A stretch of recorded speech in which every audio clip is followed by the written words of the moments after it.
Copyright disclaimer. Under Section 107 of the Copyright Act 1976, allowance is made for fair use for purposes such as criticism, comment, news, reporting, teaching, scholarship, and research. Fair use is a use permitted by copyright statute that might otherwise be infringing. Non-profit educational or personal use tips the balance in favor of fair use. Viewer discretion is advised.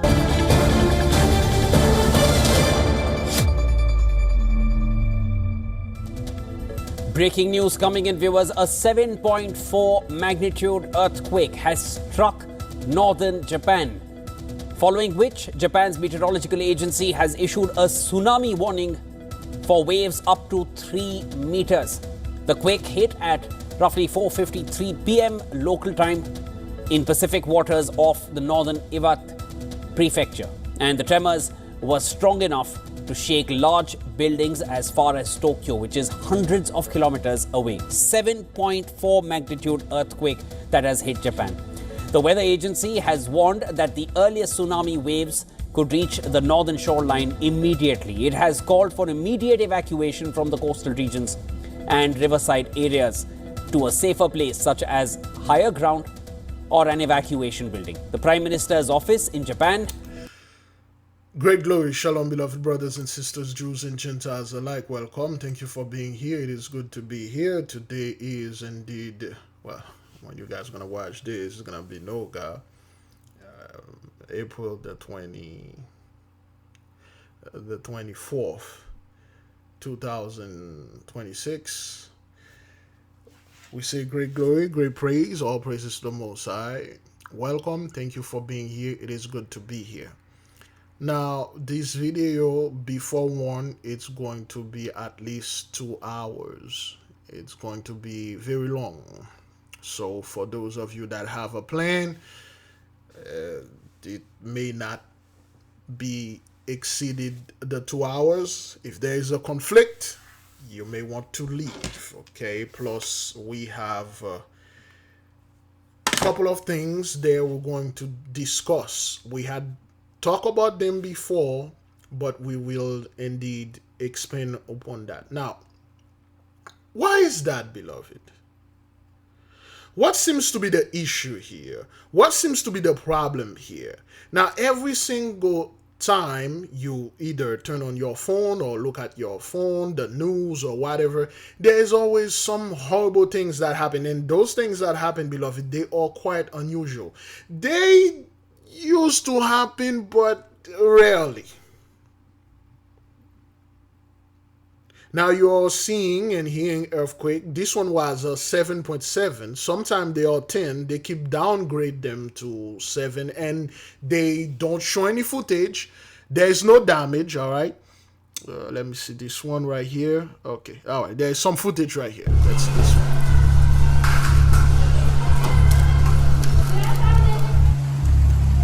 one. Okay. They show you these little things.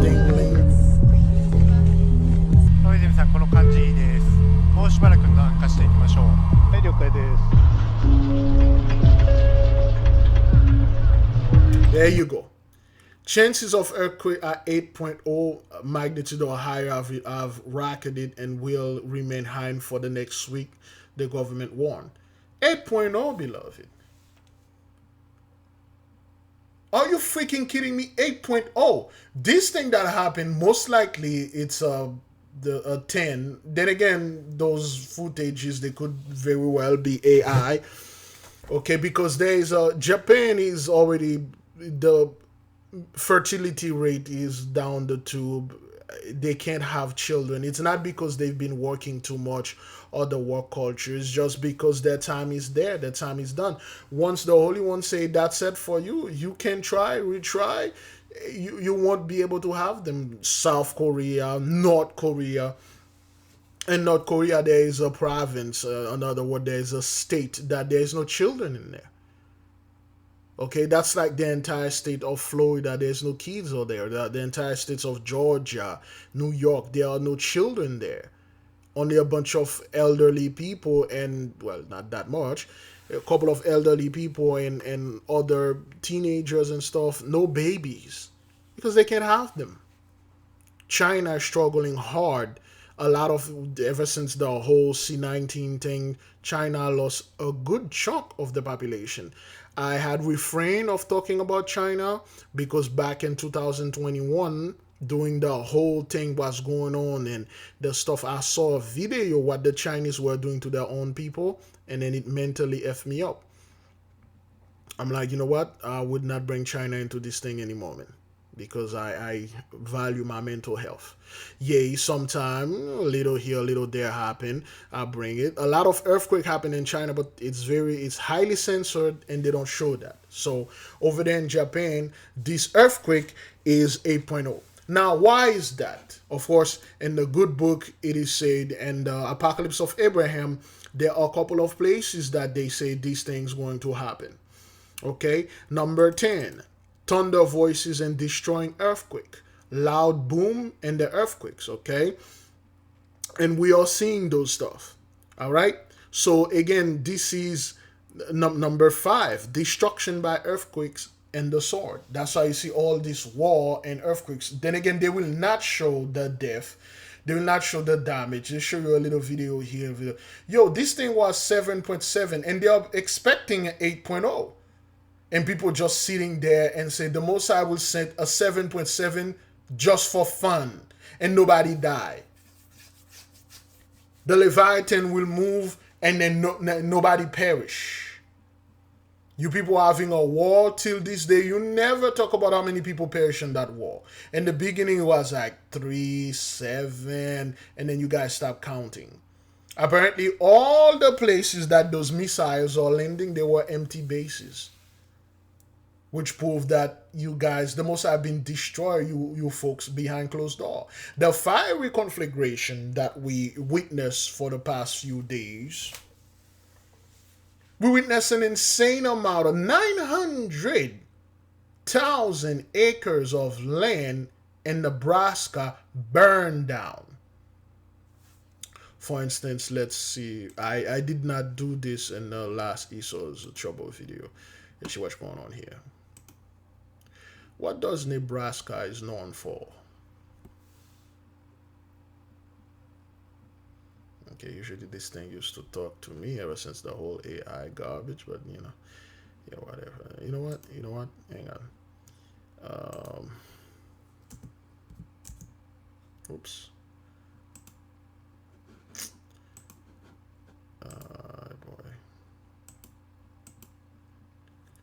Boy. I think this thing is doing this on purpose. Okay. 900 acres burned in Nebraska. Oh, that's what I'm saying. 900,000.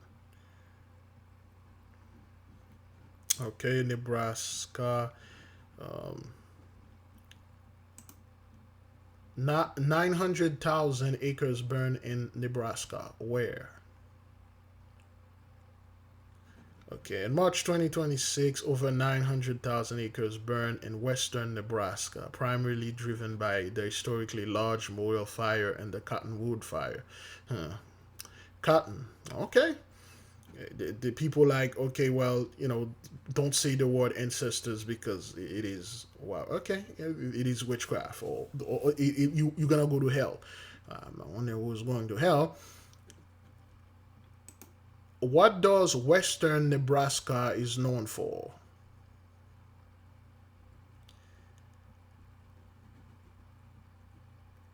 Okay. Well, the AI is usually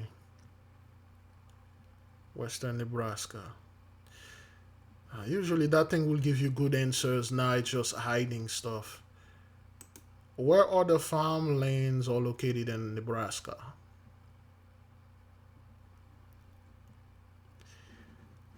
Farmland in Nebraska span approximately 45 to 49 million acres, covering most of the state, with intensive corn, soybean, and pivot irrigated farms concentrated in the central and eastern regions, while cattle ranching dominate the western Sandhills. So somewhere around like the western part of Nebraska, it's dominating by cattle.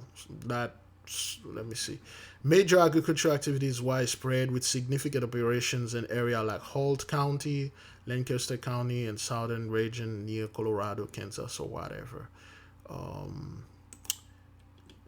Okay.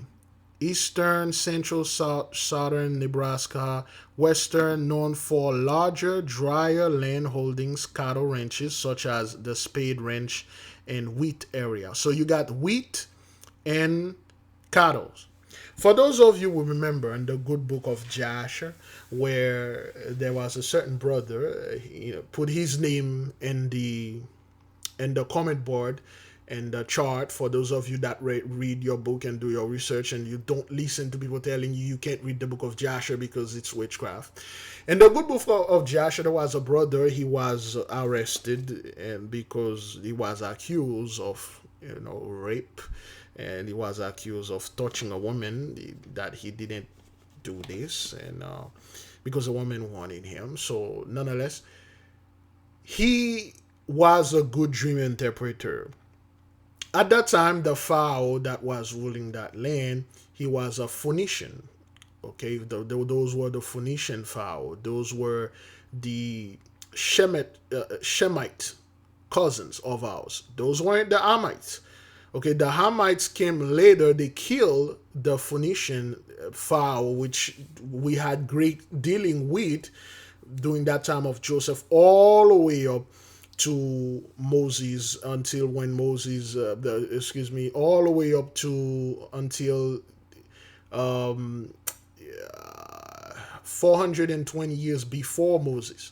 Okay, before Joseph and all that. That's when the Hamites came. They killed the Phoenician pharaohs, the Phoenician Egyptian.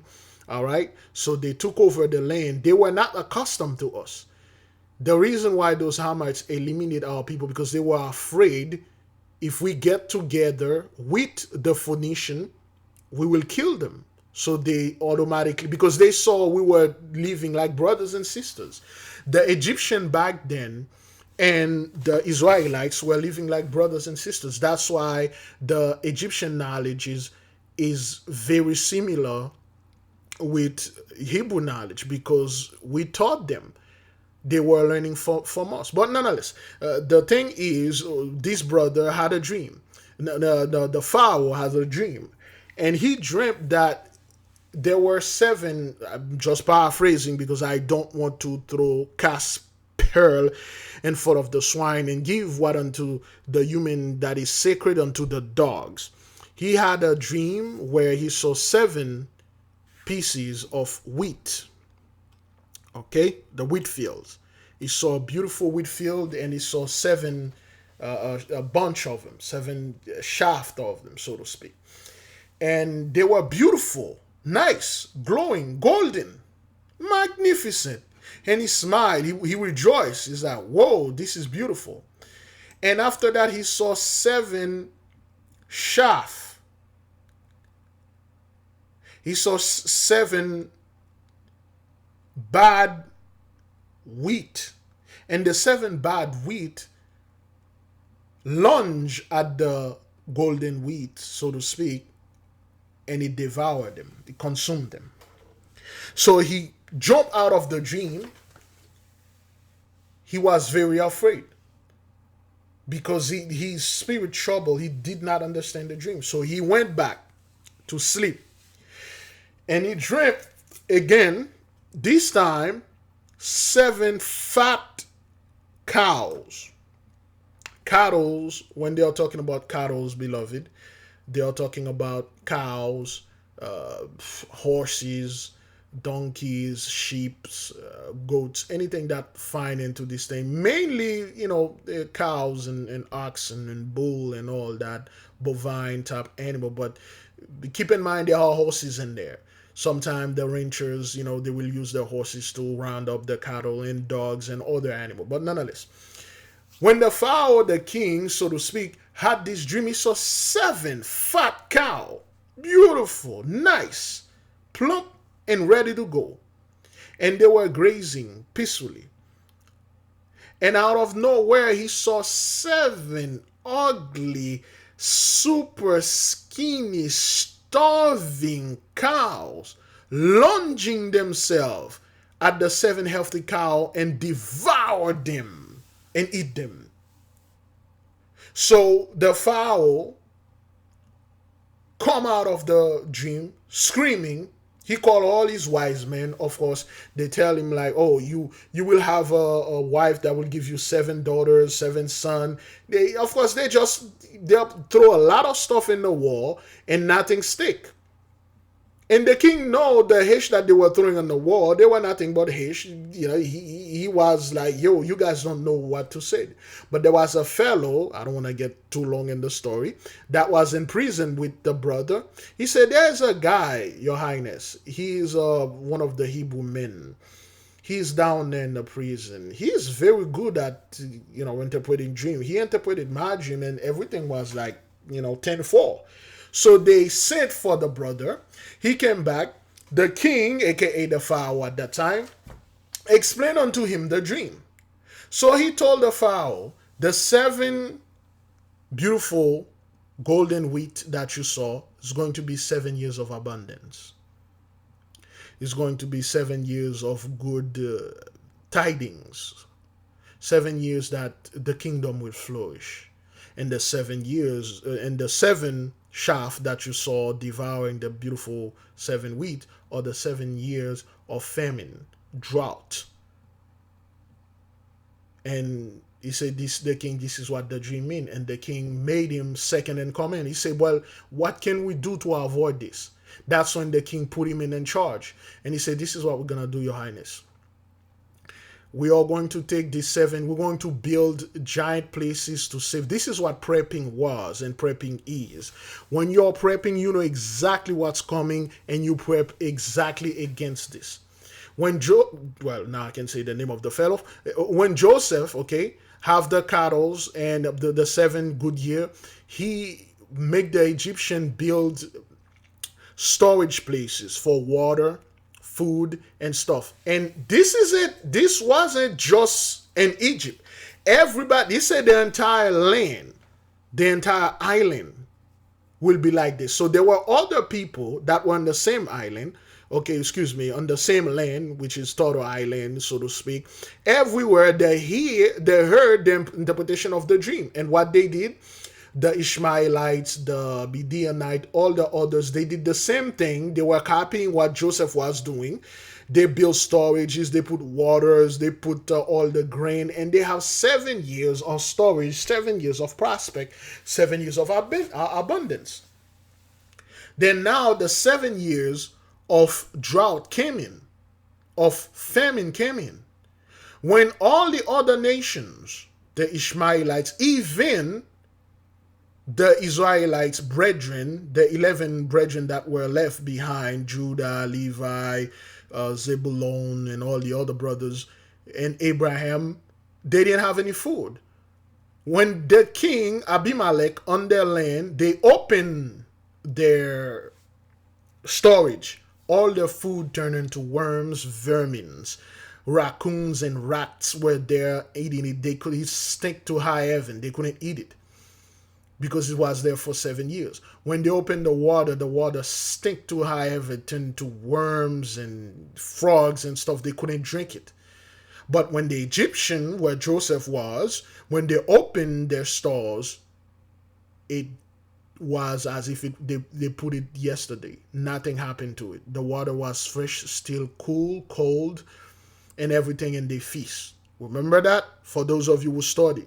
So now, in the book of Apocalypse of Abraham, we have this. The 10 plagues of the Apocalypse of Abraham. And plague number 10 said, destruction by pestilence among the cattle. See, fire is a pestilence among the cattle. You got western Nebraska, 900,000 acres, which is the size, now it burned more than that, which is the size, 90% of the size of the state of Rhode Island.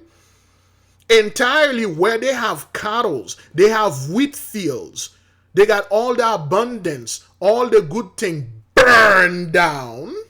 Nobody say anything. Nobody say, hey, all those food, they are gone. We fucked up. We ain't got no more food. And people are gonna say, oh, Big Levi is gonna have a famine in the hood and stuff. Yeah, as if those people grow those food to feed you, to feed the hood or our beloved. No, man, those guys, they have their own stuff. They have their prep. They prepare for themselves. Now you have the Holy One literally, masterfully destroy their cattle and wheat.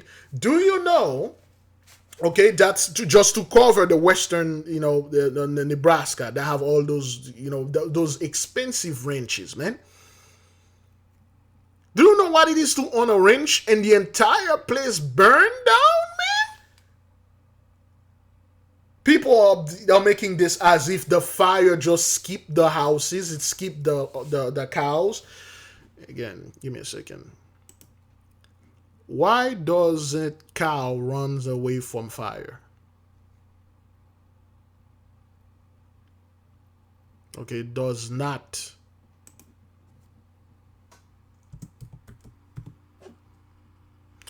Okay. Why do cow do not run away from fire? Okay, so the AI, whatever you say, I agree with you, so they stuff, whatever. Anyway, cows often fail to run from fire due to panic-driven confusion and a tendency to hide in familiar surroundings or lack of understanding of the threat, which can lead them to run back into burning structure or stand near dangerous heat. Unlike that animal, cows lack the ability to reason through the heat, the threat of fire. Okay, cows don't really run away from fire. All right, when there's a fire, the cow's gonna stay there and then they're going to get burned down. Okay, so in the movie Mississippi Fire, no, Mississippi Heat. Okay, well, I forgot the name of the movie. With Sidney Poitier, Mississippi movie with Sidney Poitier. In the Heat of the Night. Is that what that is? I forgot it. But where they were burning the black farmers' houses, they hanged the black brother and then they burned down his house. And the cow didn't run. They burned down. They burned those cow. Okay, so that's payback now. Okay, payback. Pestilence among the cattle and the food and stuff, which is going to create the famine. All right, famine of the world, the Gentile. Whoops, the Gentile. Oh, where is this thing? The Gentiles. Okay, the famine is going to hit them. Remember, when it comes to the famine,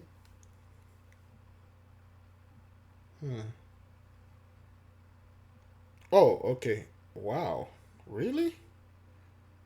Huh. Okay. All right. So, and the famine of the world. Remember the famine that was going on in the land throughout in Egypt. It didn't affected the Egyptian because Joseph was in the midst. As long as we have chosen in the midst of us, famine will not affected us at all. But the rest, they're gonna have to come to us to get food. We talked about this 4 or 5 years ago. 83 will just knock your door down to beg you for food. All the food that they have, all the canned food, good food they have stored, they'll turn into worms and vermins, and your food will be fresh. If they try to steal your food, which they will, the moment they touch it, it will go bad. It will turn into worms. You have to make a conscious decision of saying, here's some food, here's a piece of bread, here's some piece of meat. If you don't give it to them, they won't be able to eat. And a lot of people won't give their food. Some of us will, out of pity, say, hey man, here, just do some yard work and stuff like that. Then here's a piece of bread, a bottle of water. So, good Lord. Yeah, so that's what's gonna happen. People are prepping. You're not prepping. You can't prep against this. Remember, your ancestors did the same thing. They prep. But when that thing came out, Look what had happened. So does everybody understand what's going on here? Are we good? Then if we're good, if we understand, if we see what's going on here, the famine is coming, they don't talk about this. That's why they don't say anything about Western Nebraska. Now, you know, in Western Nebraska, they got nothing but cattle ranches, and those ranches are not owned by black people. And I know somebody will go out there and say, oh, you know, black people, there was a black man, he owned a ranch or whatever, they burned down. No, man, most of those stuff, you already know who owned them, okay? So this is not gonna get better. It's only going to get bad. Remember, they don't talk about things like that, okay? So now, Japan. Let's close with Japan. The earthquakes and stuff like that. Now, why is that, beloved? Why is it that Japan, almost like every year, well, not almost, it's every year, we make Isos trouble all the time. We talk about the earthquake. And then now, suddenly, there's a lot of people want to talk about earthquakes too. A lot of folks don't bring celebrities news anymore. Okay, there's a lot of celebrity garbage going on out there. For instance, okay. Okay, well, there was like some celebrity garbage. Is that the one? No. Let me see. Yes, this celebrity garbage. You people don't report on things like that anymore? Okay. Two influencers and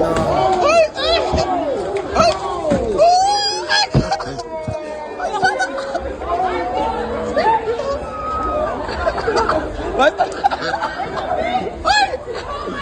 Where's the button?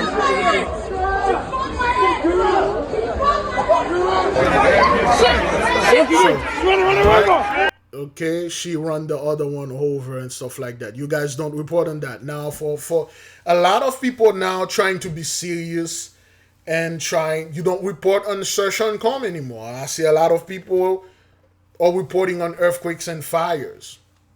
Why? We did told you people. You see, back then you guys, you pretend you didn't see anything. You pretend nothing was happening.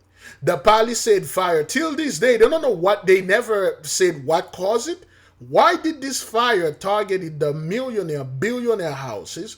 What they do, they say, oh, there was this black part of the place, this historical black town that burned down, and black folk lose their goddamn mind. Because everything has to be done on emotion. Nobody will not sit, okay, and contemplate it and meditate and ask the Holy One why this fire happened. And then he will tell them, nope, they just go with the flow, and whatever 83 said, they agree. So, according to the book of the Apocalypse of Abraham, okay, we got destruction by earthquake. Japan is in the midst. Of course, they're not going to show you the death. They're not going to show you the destruction. They're going to show you things like this. また1週間程度後発地震、注意情報の発表に伴う特別 So, and stuff. So, all right, now let's continue with the wildfire over there. Okay, this is in Florida. Wildfires, okay. Overflowing toilets, and a trip to nowhere. It's a horrible situation. Okay, this is in Florida. This was 8 hours ago. Orlando. The wildfire in Florida is still burning. And this thing is not burning through bushes, the Everglades, or somewhere like a bunch of undeveloped land, inhabited land. This thing is picking specific places burning out, and you can see the people that are complaining about it. Then again, lo and behold, you will see certain vessel and vessel, especially glass will go online. Hey, they are burning the hood and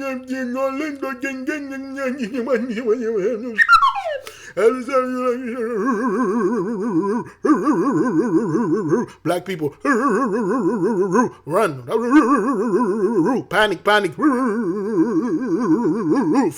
fire, and go shut the.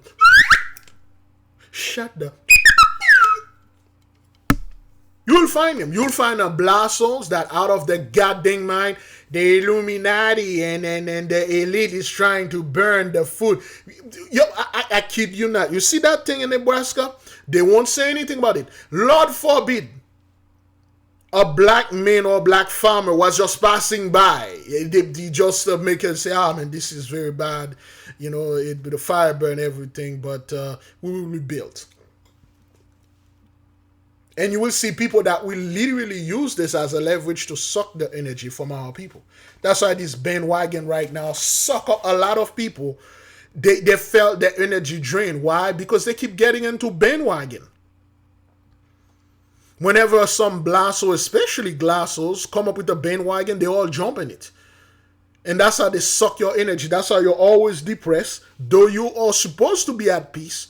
That's why you're always not happy, because you jump in bandwagon. Those people are saying garbage and stuff, you jump into it, knowing that, I'm none of whatever that you people have no jurisdiction, no power to come over and tell me what I am, who I am.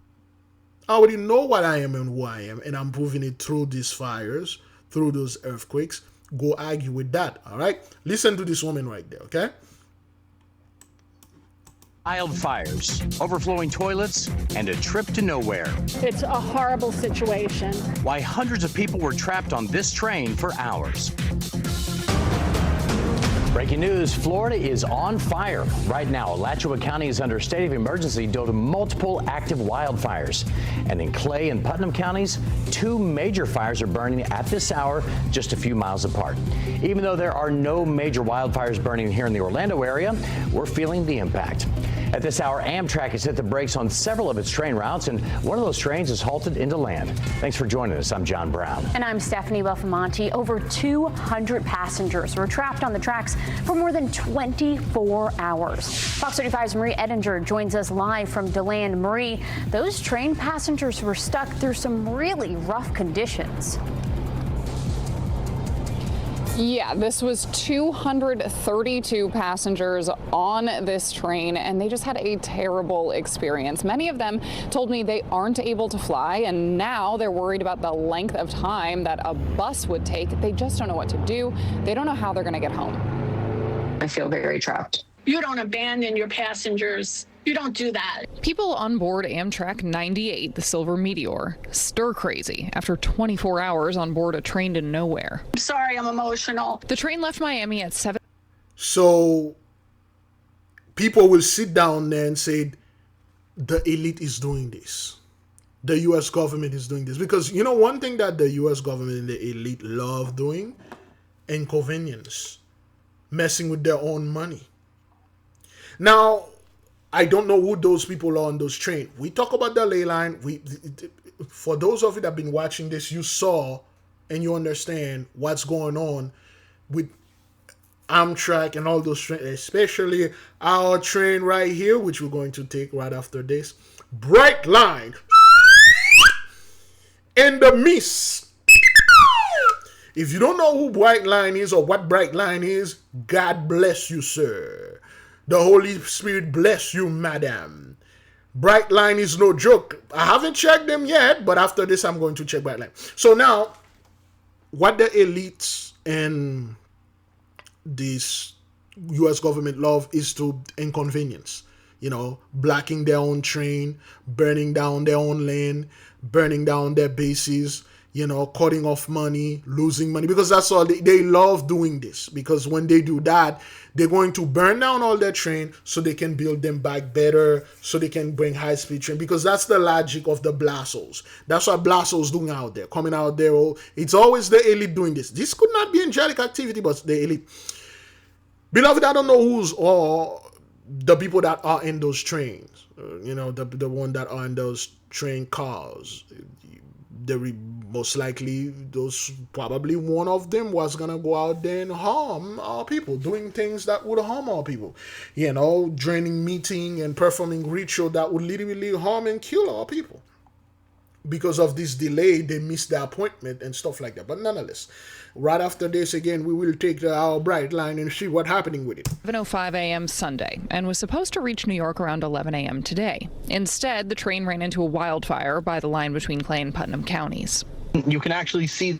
And this was reported by Sunday, and was supposed to reach New York around 11 a.m. today. Instead, the train ran. All right, let me just enlarge this.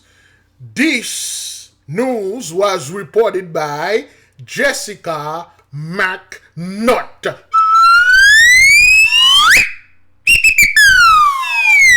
That's right. Jessica Mac.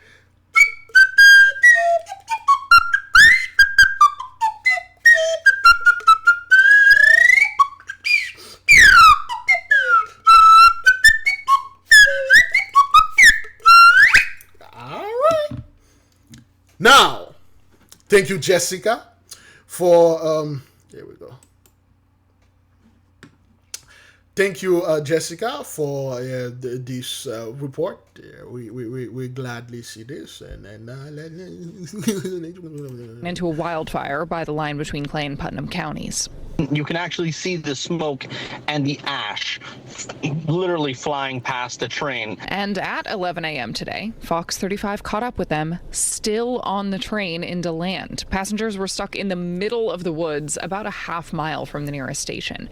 Toilets overflowed, water and food started running low, people ran out of medication. Paramedics came on board to tend to a woman complaining of chest pains. It's a horrible situation. Finally, the train made it back to DeLand, where some people got off. Some met with family members who'd been waiting on them. Slept in the car with the baby. Been camping out. All right. So then again, let me see this. Then again, when you see those, let me try to enlarge this one. When you see those train and then the numbers, okay, we got like 62031. 6 plus 2 equal what? What plus 0 equal what? What plus 3 plus 1? You already know what to do. Put it in the chart play. Put it in the comment board. You know why this thing is on the behalf of, okay, let's take another 30 seconds to a minute to that, and then we'll check our bright line. Some people got off. Some met with family members who'd been waiting on them. Slept in the car with the baby. Been camping out. Amtrak says it'll refund passengers and give them travel vouchers. People I talked with want to know who will refund their hotels and tickets for events they've now missed. Others just want to know when they'll get home. A lot of people said they wanted to just hop off the train and hoof it to the nearest station or catch an Uber from wherever they were able to hit the road. But the Federal Railroad Administration says they can face felony charges if they do something like that. So many chose to stay on board. Amtrak. So you can't get out. If you try to escape, can charge you, man. If you try to order Uber, come pick you up and stuff like that, this is federal. This is a federal charge right here. I don't know what that law is, but damn, you guys have no chill, son. Son, why? But nonetheless, beloved, let's check bright line here. Bright line. All right, let's see, what do we have here? I should have said bright line accident, but let's filter that. YouTube need to come up with a better filter, man. I upload date, let's say this month. I should have, let me put it stuff. Bright line accident. If we have anything. 4 years ago, we've been talking about this, and people really don't care about that. Let's try this year. 5 months ago. That's the only thing. Nothing for this year. No, because I put this year. Let's try this month, because there was one of them just happened the other day. There you go. All right, bright line crashes, but with sound effect. Okay, that was 7 days ago.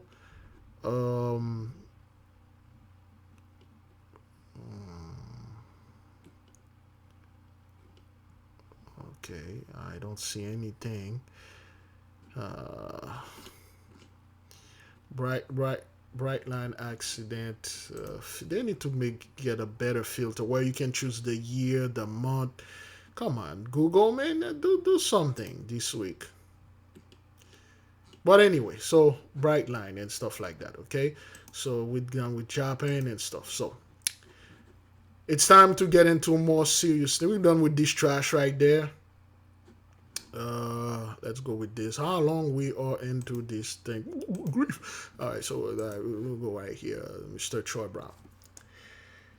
Before I go into this video, I talked to our people last Sunday. Okay, that was 8 days ago. April the 12th. 2 weeks. Is that what that is? 2 weeks. 2 weeks ago, after our Passover, at least my Passover, I came back and we had this time together. We finished our Passover. Then the Holy Spirit showed us what's coming next. The earthquake upon Japan. We talk about this. It is there. We talk about the earthquake, the fires, the shooting, the killing, especially in the midst of our beloved. A lot of people that look like us, they have to go. And I told my people, don't be emotional when those things happen. This is the work of the Most High God Almighty. Unfortunately, this is part of it. We're going to go through this thing. We're not going to get emotional, as always. And we're going to explain spiritually what happened there, what went there. Get to throw the football with him again. I'm never going to get to hear him say, Daddy, can I get this bag of chips? I'm never going to hear my nieces say, Gunkle, can I get a nana? Gunkle, you going to work? Gunkle, are you okay? I'm never going to hear that again. Now at 6 o'clock tonight, just an absolutely heartbreaking scene. So, in the state of Louisiana,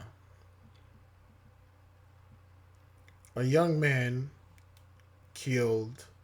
murdered 8 children and he injured 2 adults. Why is that? We talked about this before. Whether this person look like us or it doesn't, there's a spirit of judgment out there. There are unfavorable energies that are moving through and fro upon this earth. And if you do not have certain protection with you,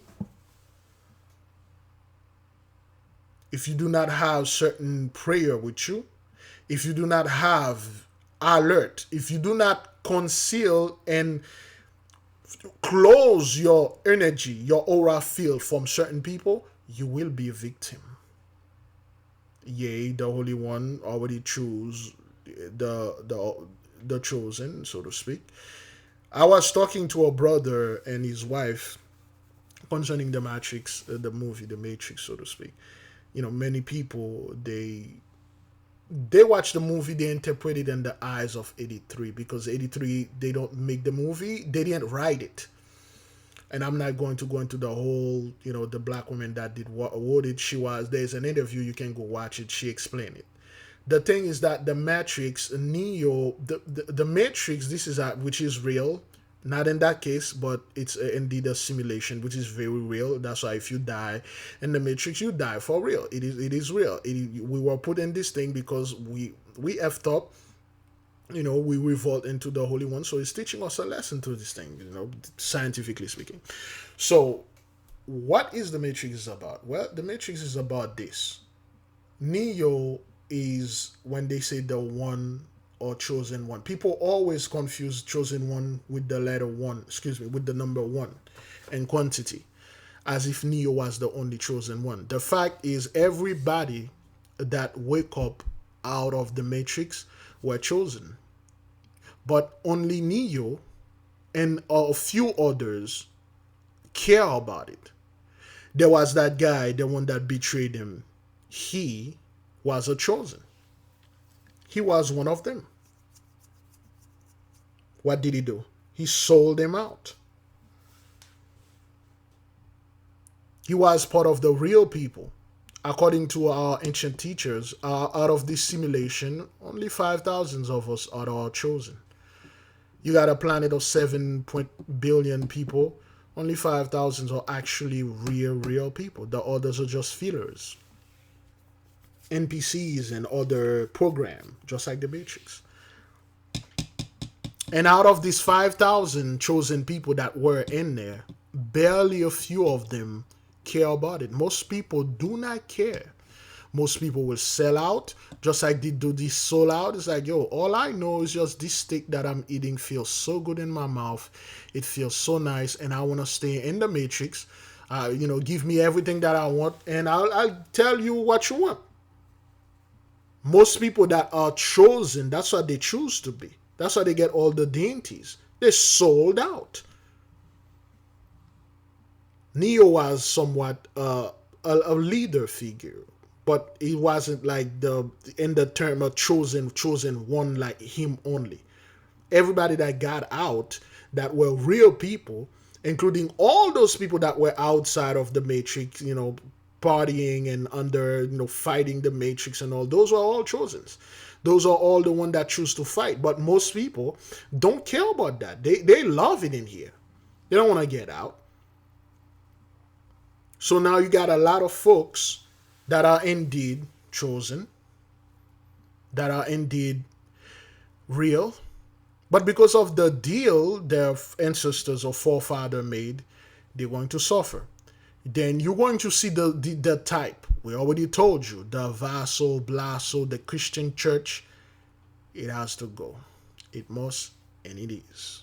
Shreveport in a state of shock after a deadly domestic violence act that ends with 8 kids dead, 3 mothers grieving, and the community trying to find solutions to a problem now plaguing this city. That is where we begin this Monday night on the news at 6. Thanks for joining us. I'm Jonathan McCall. Tonight, we continue to learn new details about the investigation into yesterday morning's mass shooting in Shreveport's Cedar Grove neighborhood. Here's what we know so far. Sunday morning, Shreveport police say Shamar Elkins shot and killed 8 kids at a home near West. Okay, Shamar. All right, let's see what the name Shamar means. If we're going to get it there. What does the name Shamar means? No, not Shema. Shamar. The internet is getting worse and worse and worse. Okay, the name Shamar is primarily of Hebrew origin, meaning to guard, to keep, watch, to preserve.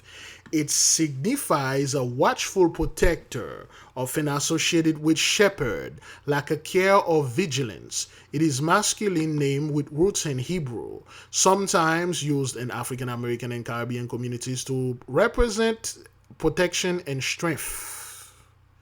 Shamar, a chosen.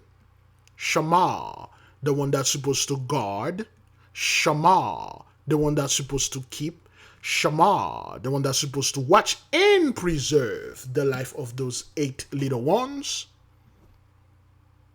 He was a shepherd that was watching over 8 sheep or an entire herd of sheep. And what did he do?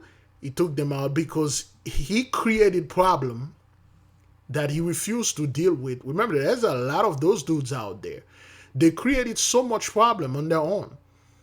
And then they blame women and children. Anytime you see those dudes that are blaming women and children for the economy or the way dating turned out to be, and they harbored a lot of horrible, deadly, fatal feelings, and those things will manifest. All right? Now, the name Elkins. What does the name Elkins means? Okay. The surname Elkins is of English origin, primarily focusing on patronymic meanings. Son of Elkin. Elkin itself is medieval diminutive given names Elias or Elias or Elis, which are the form of the biblical name Elijah, meaning my God is Yahweh. Yahweh, Yahweh, whatever you want to put it. And it may also stem from the diminutive of the name Ella. So my God is the Most High God, which is, the full name of the fellow mean my God, which is the Holy One, he who it is, the name, is my protector. This is a message to the nation that you're going to be okay. The Holy One is in the midst, in your midst. However, we spoke about this in we spoke about this in the podcast, all right, which there will be a link in the description. We spoke about it. We told you there will be a lot of people that look like us that will perish right after this. And we cannot be emotional about it.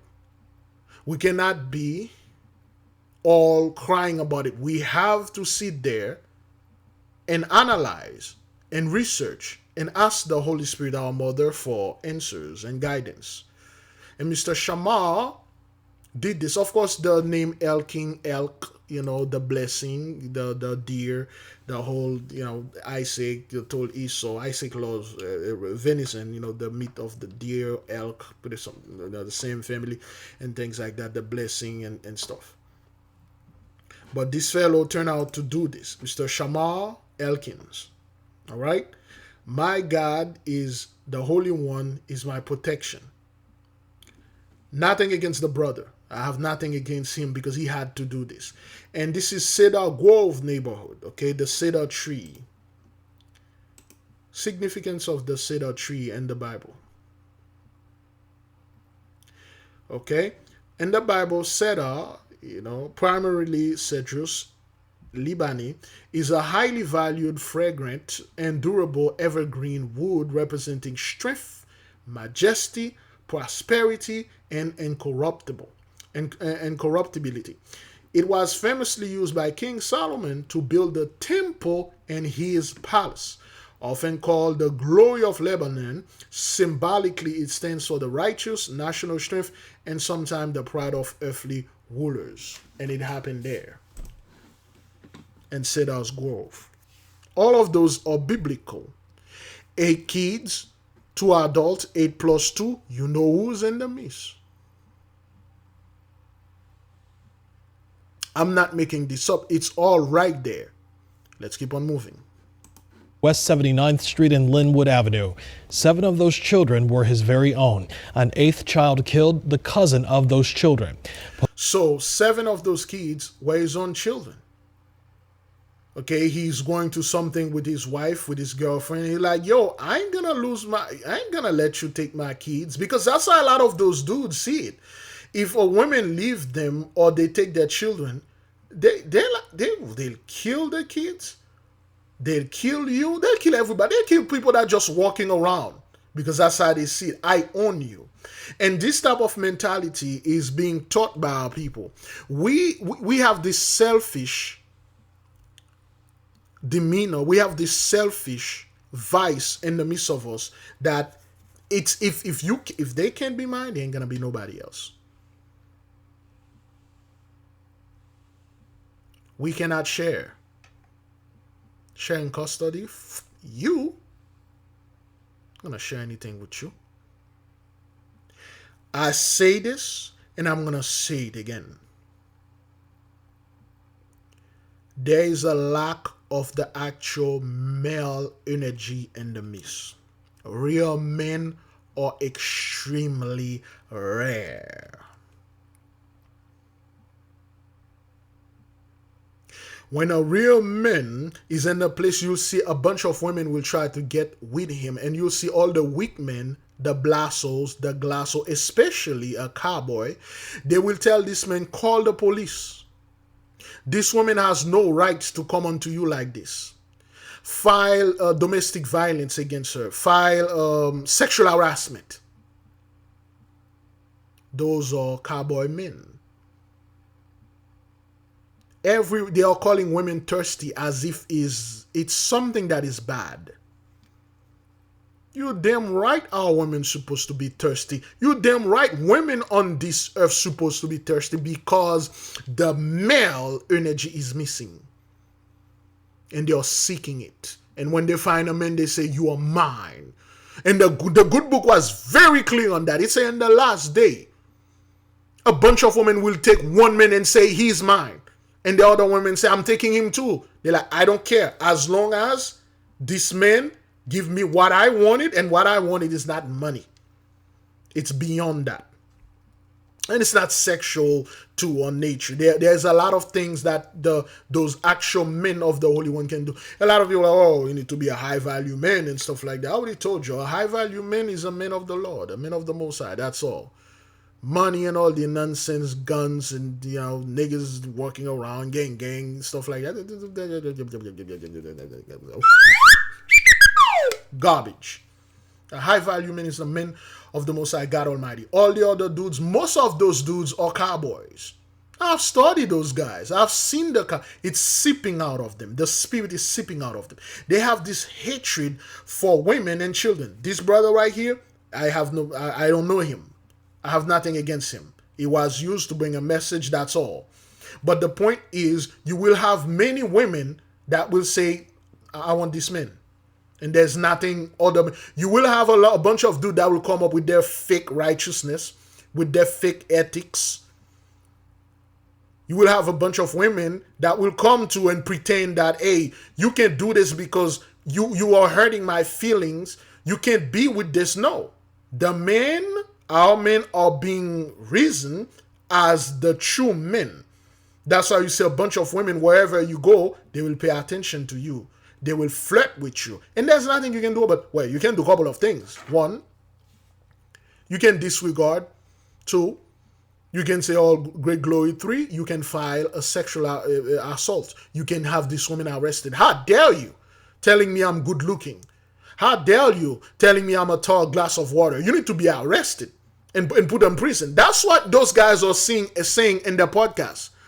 They equate themselves to women. Oh, if it was a man that did this, the man was supposed to go to jail. The man would have go to jail, should have pressed charges. So yes, that's what that is.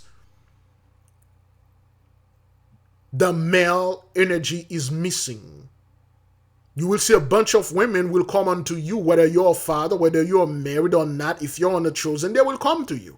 You have a couple of choices. You can, 1, ignore them. 2, be polite. 3, call the police. 3, go online and make videos and say, yo, I was working this girl coming over there and tell me how hot I am, how she wants to do me and stuff like that. That's so disrespectful, man. I felt so disrespected, man. How come a woman, she was, let me show you her. You see this hot girl right there? She just come up and think I'm some piece of meat. All those dudes are cowboys. And that's how they express their stuff. But nonetheless, let's keep on moving. Police say Elkins also shot his wife and a woman who is also the mother of his other children. They continue to recover from their injuries tonight. After the shooting, investigators say Elkins carjacked an SUV, then drove to a Bossier City home where he died in a confrontation with police. Tonight, Shreveport city leaders calling this act one of the worst tragedies in the city's history. Yesterday, our community experienced a tragic act of violence that has impacted families, neighbors, that has impacted our entire city. Well, we're told the victims are all related and range in age. Okay, let's put this right here. Okay, this is the name of the children. Again, I'm not gonna go like, oh, women need to start having the babies with those weak men and stuff and things like that. Well, the thing is, many women do not understand. When you have a strong man, whether this man is yours or it's a man that you see, he bear the characteristic of the men of the Lord, and you choose to go down with those dudes, this is the result. Okay? And those men don't just come up and do things like that out of the blue. They show you this behavior. They're like, if you ever threaten me, I'm going to fucking kill you and the kids. One day I'm going to kill you and the kids. You think I'm playing? Bitch, you think I'm playing? They're not playing. I keep telling people this. Men and women do this. Yeah, I'm going to kill you and the kids. Okay? Jayla Elkins, she was 3. Shayla Elkins, she was 5. Braylon Snow, he was 5. I'm assuming it's a boy. Kayla Pug, she was 6. Okay? Kedalion Snow was 6. Layla Pug was 7. Macadon Pug, he was 10. I'm assuming. Sararia Snow, she was 11. Those are all children taken out. The 2/3 gotta go because that's what they do. They, those who won't think, they won't contemplate, they will not. They were raised to never accept it. No, they're raised like that, and this is everywhere. Tell those dudes no. First of all, as a boy growing up, if they do something, either the father or an adult, whether it's a man or women, try to correct them, the mother will lunge at you. How dare you say this to my boy? He's a good boy. He's this. Their children always good boy when they go and they do something like that. He's a good boy. He was dealing with mental health and stuff. Nah, man. Nah. The next thing now, he's autistic. That's the next garbage. Oh, he was autistic. So this is what autism does. You're killing 7 children because you create a problem you don't want to deal with. You don't care. You're not seeking help. You're not going anywhere. All you want to resolve is your gun waving around. Gang, nigga, what's up with you? If I ain't gonna get this shit, I'm going to kill you. I've seen this shit growing up. I've seen it in the news all the time. And those dudes, you can tell them. I can guarantee you. Go to this man YouTube history. Go to his internet browse history. You'll see all he's been watching is angry men out there talking about how women ruin their life and things like that. And they don't know there are dudes out there that are going to certain things that are not like yours. It's not even similar to the things that you went to, whatever that woman was. So you generalize all women, you generalize all men together, and this man going to take this, they're going to do that. Of course, this ain't gonna go viral anywhere because there's no celebrity involved in there. It ain't gonna go viral. So because most people are interested, with celebrity. If it was one celebrity get involved here, they would have said, Session Com was the one who was trafficking those kids. He didn't want them to come out there and testify. He killed them. Or this guy knows Session. He's a trafficker, used to traffic it because that's what people are interested in now. Traffic. He couldn't be the judgment of the Most High. See that those kids, would have suffered more through whatever that was will happen. He just took them out like that. And I told the people there will be a lot of folks in your family. There is no doubt. People that are watching this, most likely one of you, some of you, are related to those people or even know them. But it had to happen like this because we explain unto you why this thing is happening. Okay? We explain this. How did he get in here? Not people. This is the thing. People think those animals are stupid. People think those those animals, they just eat the well got lost. When you see, Charlie Kirk Whisperer, he was all, well, there is an age or whatever. We talk about this. They will draft until that age for now. Once they don't have any more of that age, they can get any more of it. They will go up higher. Okay, the draft, and then the draft came in. A lot of people automatically draft. I never sit here and purposely lie to you about those things. What I say here is the truth. The way it was given unto me, I give it unto you. Is that clear unto everyone that are here? Do you receive the message? You may not understand it. Do you receive it? And the people receive it. I'm just a mailman. I just handle onto you an envelope. You open it. You got the message. That's it. Now I'm gonna turn my back and go in my truck and start driving. Please don't shoot me in the back of the head don't invite me to play pickleball with you. If you ain't gonna invite Big Levi for dinner or something better than that, don't invite me to play pickleball. I'm not gonna take 4 or 5 steps behind and then slip onto a pickle and then hit my hey man, yo. That's the message. To my beloved out there, all of you are safe. Nothing will come nowhere near you.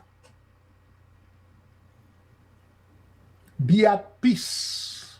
Which is a curse to all This people. Isn't Jacob's trouble, man. They will take this and say it was Jacob's trouble. The militaries are rounding, taking things to go to another place.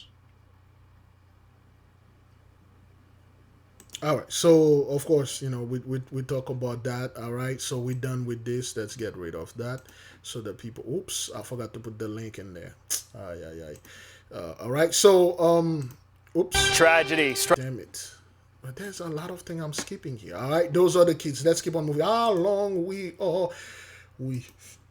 okay? From 3 to 11. The Caddo Parish Coroner's Office has identified them as 3-year-old Jayla Elkins, 5-year-old Shayla Elkins, 6-year-old Kayla Pugh, 6-year-old Kadarian Snow, 7-year-old Layla Pugh, 5-year-old Braylon Snow, 10-year-old Pugh. I thought it was Pod, but Pugh. Marcaden Pugh, and 11-year-old Soraya Snow. Family members say they are doing their absolute best to try to stay positive despite the tragedy. You know, I really don't know where the inner strength comes from, but it's there. And I have a lot of people depending on me, so I could not break down and I cannot be emotional at this time. And this is what it is. You can't be emotional, man. You can't be emotional about this because this hash, man, it has to happen like that. It had to go like this. Because a lot of people refuse to change, man. A lot of people probably got to tell this nigga, yo, man, you got a temper issue, man. Most likely, he probably had something in his system. You know, you can't tell our people hish about the things in the system, man. You know, man, this nigga, I'm no sleeping this, that's not, glug, glug, glug, glug. No smoking this thing.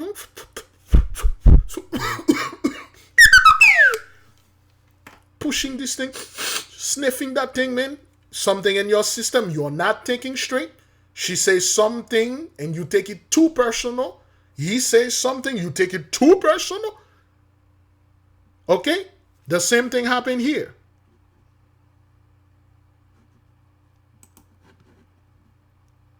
Caught on camera the arguments just moments before a deadly shooting in Raleigh. As CBS 17's Baron James tells us tonight, the murder suspect is staying behind bars.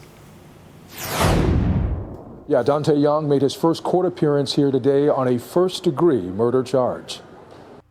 Who calling who? Caught on camera, only on CBS 17. Witnesses say this video... Okay, let me enlarge this. We'll go back to the stuff, okay? Those dudes, man, any little thing, son. They won't sit.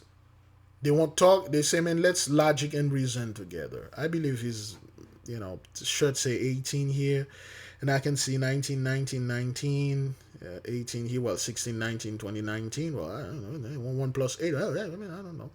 You know, and those guys, you can, the moment they approach you and their eyes and their faces, you can see that there's something, it's not right. Something with those dudes doesn't sit correctly. They know each other. They are friends. They know. A simple argument, a simple conversation turn like this because this is what it is. Whenever I meet somebody that look like me, I have a disagreement with you. You know, you think you better than me?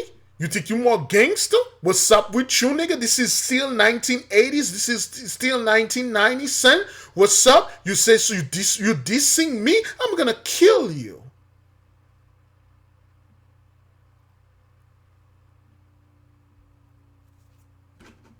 Shows Dante Young arguing with Tyrone Van Dyke moments before shots fired. And I heard something go bang, bang, bang, bang, bang, bang. Young's neighbor, Alan Dennis, had just gotten home from work. The guy was out there in the parking lot with the gun in his hand walking around. Was he aiming it? No, he just had the gun in his hand swinging up like this here walking around. Raleigh police confirm 42-year-old Young and 36-year-old Van Dyke knew one another and got into a fight here at the Walnut Trace Apartments near Rock Quarry Road Saturday night. Van Dyke was shot and died later at a hospital. Neighbors tell me children were among the people who saw the shooting. A lot of kids were out there, so I thought they had firecrackers out there playing with them or something. Alan Dennis also showed me where bullets pierced his daughter's bedroom walls some 8 months ago. The man started firing shots from the woods surrounding the Walnut Trace Apartments. Dennis's daughter was not wounded. Straight bullet, got no eyes. Okay, so, you know, and it's 8 months ago, you know, niggas, hey man, you niggas, you think you better than coming over there and talking in my face, being loud and hish? You're not a threat to me. You didn't say anything. We just were discussing some kind of thing about the game or some girl and money you owe me and stuff. I'm gonna kill you for that. Nobody take a time and sit in the closet or wherever and breathe. Say, I am not a brute. I will not resolve things through brute strength. I will not resolve things through anger. I am calm. Yes, they got assholes out there. Yes, they got scumbag out there. I will not let them get the better of me. No, this is weak. You crazy. If you see a therapist, you crazy. You talk to your brother, Big Levi, you weak. You talk to a sister, you talk to this, you weak. You ain't gangster. And this is what gangster. Those are grown ass men. You're like, yo, I don't know. And the apartments and everything is nice apartments and everything. Yes. And people y'all respect that, they appreciate them. And in this latest shooting case, the judge told Dante Young that if he is convicted, he faces prison without parole or the death penalty. So, reporting from the Wake County Justice Center, downtown. So, I'm not quite sure which one. Okay, there it goes again. There you go, another one. We'll take this, okay? So, because you had an argument with someone, you either going to receive the death penalty from something, could have easily explained, you know, if that guy did something to you, like I told all people, it's time for black folk to start suing people, man. Sue your friend. Start suing people that with you, borrow stuff, stealing things, threaten you. Start suing them. It's time for you to go, you know, get ChatGPT, get a lawyer close to you. You pay a monthly fee, $15 or whatever. Sick bastard did something to you, you know, baddie, a bad bitch coming in on your face and do something. You sue the hell out of them. You ain't got time to, you know, do stuff like that. Preferably don't get involved with this, okay? Those are like temporary decisions. Let's see this young woman right now. We are following some breaking news right now. A suspect is now charged with the killing of a Steak and Shake worker at a North County restaurant. 20-year-old Jada Bell is charged with first-degree murder, armed criminal action, and unlawful use of a weapon. She is being held on a $1 million cash-only bond tonight. Police say 32-year-old Chauncey Meekins was killed in the shooting earlier this month. Prosecutors say there was a confrontation in the drive-thru. The victim's family says this was all over onion rings. Police say there are no other suspects in custody at this time. We're going to have much more on this breaking news story on First Alert 4 at 9 and 10, and always. So, over onion rings. Remember the other guy? He shot his own friend over French fries. Okay? All right? Man shot and killed friends over French fries. Remember this? An 18-year-old accused of killing a friend after a disagreement over food is now in custody 2 weeks after the shooting. LaMarcus Darden Jr. is accused of shooting Jarvis Davis at a Fort Worth apartment after Davis would not share his French fries. And then now you got this one. We are following some breaking news right now. A suspect is now charged with the killing of a Steak and Shake worker at a North County restaurant. 20-year-old Jada Bell is charged with first-degree murder, armed criminal action, and unlawful use of a weapon. She is being held on a $1 million cash-only bond tonight.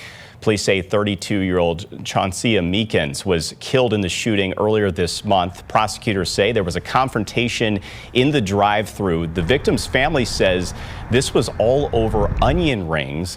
Police say. So, over onion rings? Somebody messed up my order. You gotta die. Shit, I'm gangster, son. What's up with you?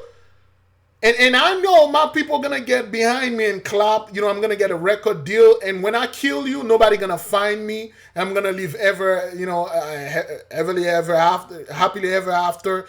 There's no camera, no policeman. Fuck the policemen. They're stupid.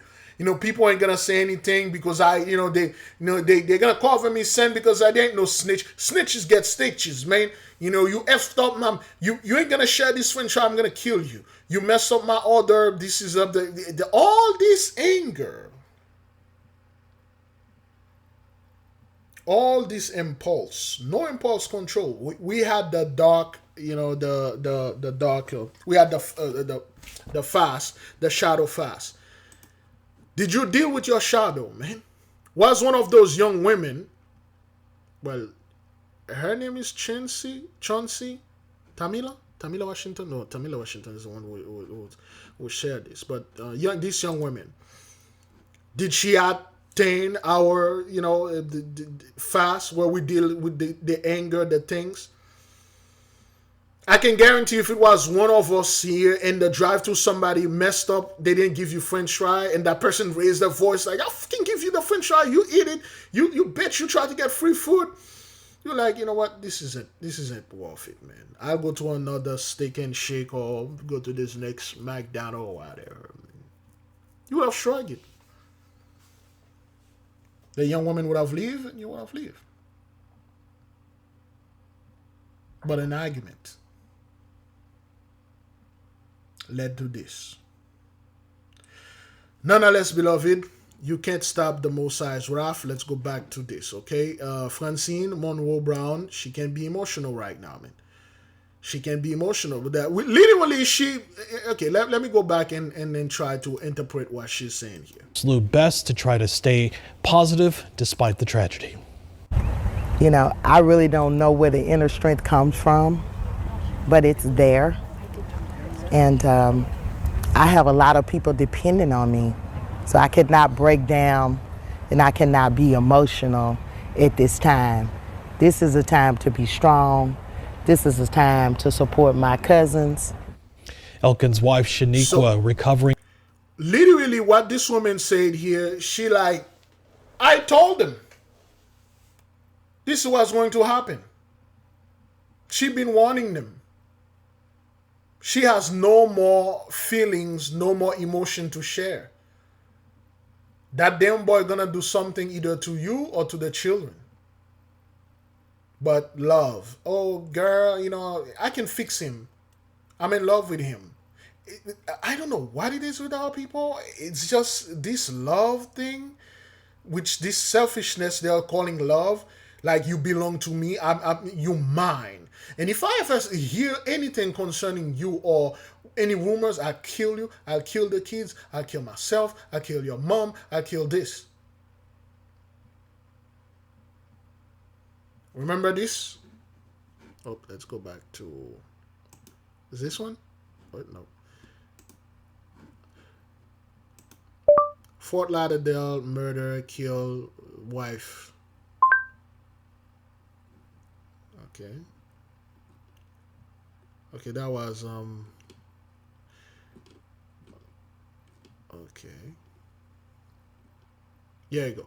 Remember this? All right. 1, 2, 3, 4, 5. This dude took 5 people down there in Fort Lauderdale. We're continuing to follow a tragedy involving both coasts of the state of Florida. We want to start in Fort Lauderdale, where 2 people were found dead inside a home. Officials are trying to figure out how their murders are connected to a shooting in Sarasota County, where 5 more people were killed, including the suspected shooter. NBC6's Kim Nguyen is live in Fort Lauderdale with more from the people who knew the 2 victims here locally. And Kim, what can you tell us? Yeah, well, we spoke to the property manager of the home where police found the 2 victims. That property manager tells us that they were a mother and son. Let's go ahead and show some pictures of those 2 Fort Lauderdale victims. Now, police say they found 46-year-old Larissa Blayudaya and 18-year-old Ben Azavov dead inside this home in Victoria Park in Fort Lauderdale Tuesday. Police say the accused killer is a man named Russell Cott. The property manager says Larissa was his tenant and moved in a few months ago with her. So some of you remember that. We told you it's going to happen. It's going to keep on happening. And it happened. Them dudes out there won't play this ish, man. Those guys, they are dealing with problem. Again, they created. Ish they don't want to take care of. And they will watch video on YouTube, some dude ranting about like how evil women are using you and stuff like that. Those guys are expecting life for everything to go smooth, people to be loyal to them. You cannot fight human nature. This ain't gonna happen. Every man out there should put in your mind, like, if my wife did something like cheated, my girlfriend cheated and stuff like that, how am I going to handle this? Am I going to kill her? Am I going to kill other people? I'm going to kill myself? Hell, man, I'll move to the next woman. Same thing with the women. If my husband do this and stuff, just divorce, quit, and break up. Or you can stay. But to kill those people, man? Because you are angry? Come on, dog. To support my cousins. Elkin's wife, Shaniqua, recovering from her injuries after being shot. Family members calling her a doting mother who celebrated her children's success in school. Tonight, we have live, complete team coverage of this just horrible tragedy. Brenda Teal listening to the harrowing 911 calls. Jeff Beimfor at Government Plaza with the announcement made by Louisiana Governor Jeff Landry just moments ago. But we begin with KTBS 3's Riley Curry live in the Cedar Grove neighborhood at the site of yesterday's shooting, where a vigil getting underway right now. Riley, good evening. Good evening, Jonathan. Yes, right now I'm in a lot off of the corner of on the 300 block of West 78th Street. So just a block over from where the tragedy happened, where the 8 children were murdered yesterday. The community there's an outpour of support that's happening behind me right now. Just in these past few minutes, so many people have come out. There's over 100 people. I will even say more than that. There's so many people out here. I'm seeing people hug. I'm seeing people comfort each other, share positive words. So again, get your Michael Pentacle. Protect yourself. Like I told you, it's gonna get worse and worse. And at one point, so I won't be giving Michael Pentacle anymore because, I won't be providing anymore. I just talked to one of the members of the family who said that today she's still trying to let everything just really sink in. And I'm just hoping that today is healing for people. I'm seeing people bringing. All right, okay. We're not gonna get into all of that. All right, let's keep on moving on to this. All right, so now watch this again. This is only going to get worse.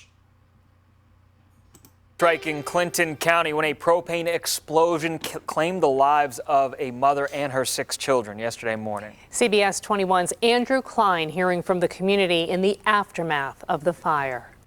Officials here in Lamar Township tell me the father of the family returned to his home yesterday to see his house in flames. Inside was 34-year-old mother Sarah Stoltzfus with her 6 children. A neighbor across the street tells me he first heard the explosion while he was making breakfast yesterday. By the time he told his wife to call 911 and he got outside, he heard another explosion. Another gentleman who grew up just a few houses down the road calling all of this unthinkable. That's something hard to grasp, I'll tell you that. Mr. Steve Eisenhower. The last name Eisenhower survived. Interesting. Something you think would never happen in your own community. Yeah, well, it happened. It's really. And then the news is 21. You know what to do. Tough. A neighbor across the street also told me he interacted with the family often. He said they were great neighbors. He even told me a story from this past winter. When he came outside, his driveway was completely shoveled. He didn't know how. He didn't ask anybody to do it, but he found out it was from one of the little boys that lived across the street. I'll send it back to you guys. In the meantime, a Center County Fire Company is holding a benefit event for David Stoltzfus, the surviving father and husband of the Stoltzfus family. So now you as a husband, you lost your wife and 6 kids instantly in an explosion.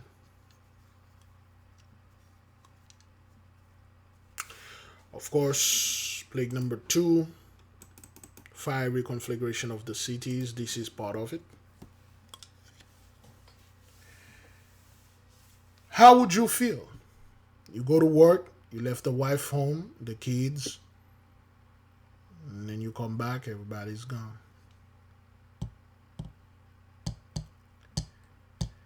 And those people, these men, he's vulnerable. Any little propaganda he heard online saying that don't grieve or don't go, take your issue and put it on these people over there. They caused that. They are the reason why the countries like this, those people over there, they are the reason why you should have been home with your wife. You could have saved her. They are taking all the money. They are doing all the drugs. They are doing all the crimes. Look what that crime they did over there in Louisiana or whatever. And those guys will join group, and they won't go to therapy and try to get this thing resolved. No, therapy, man. Anybody that go to therapy are pussies. They are crazy. If you go to therapy, especially in the community, people see you as crazy. Like, why would you want to go to therapy, man? You're a gangster. People don't want to talk things out. They created so much issue on their own. Not that I'm saying what happened here is that, but nonetheless, beloved, you can't stop the Most High's. I'm gonna let this song play here.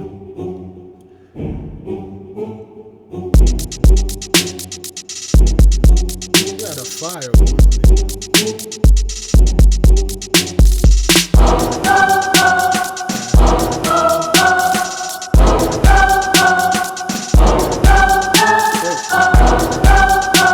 No, that's the Mac version. Oh boy, I don't even think I have the RAF here. Oh crap, it's not in there. Oh man, the song is not in there. I gotta put it in there. It's not in there. Poison is there.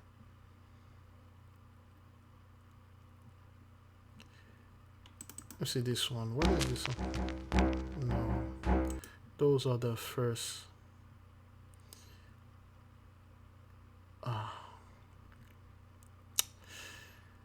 All right, we might want to play Poison.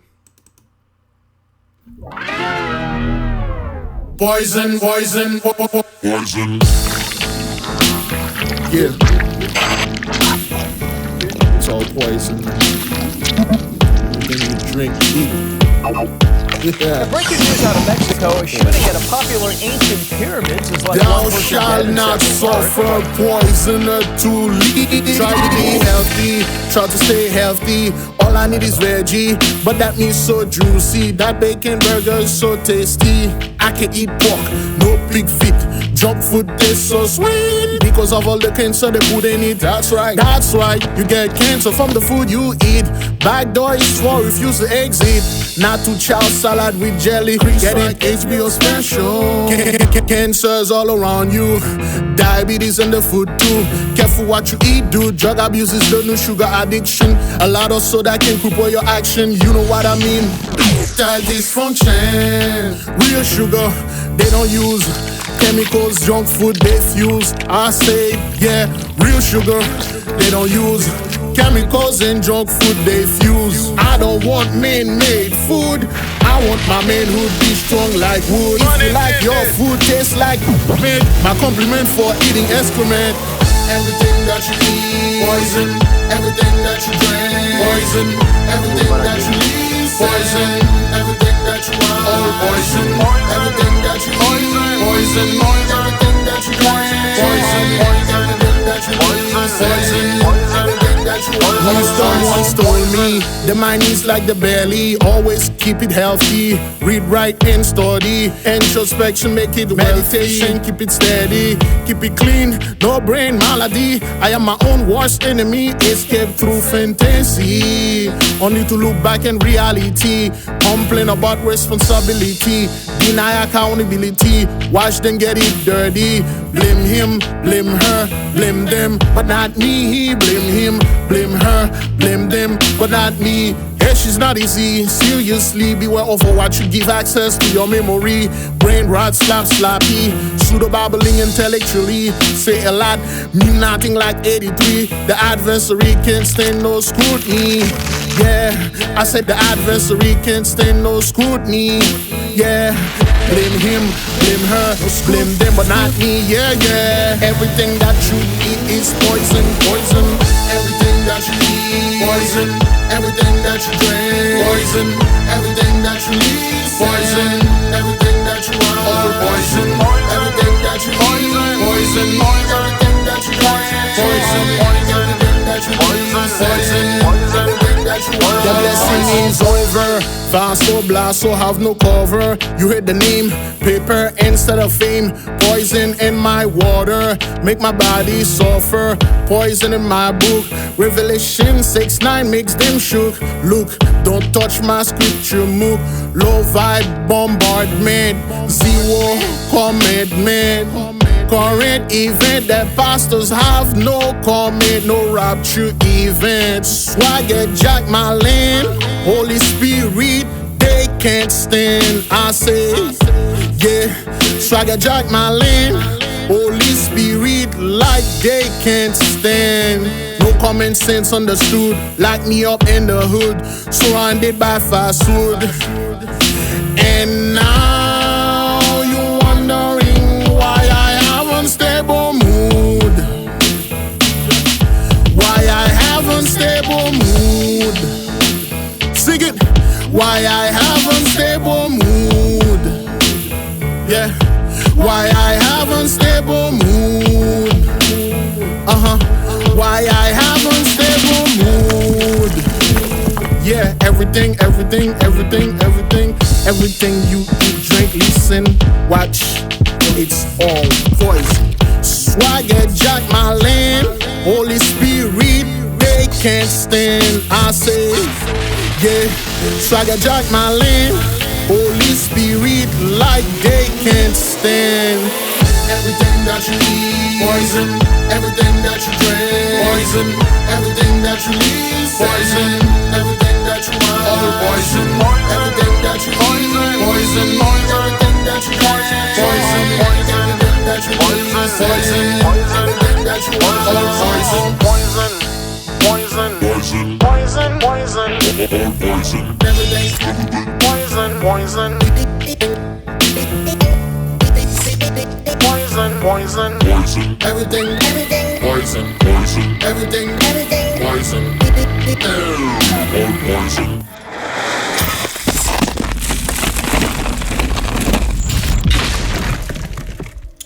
All right, poison. That was Malaysia. This fire is burning over 1,000 homes, is everywhere. All praises to the Most High. Okay, fire reconfiguration of the cities everywhere. All right, the unthinkable, we're good with that. And then this is over there.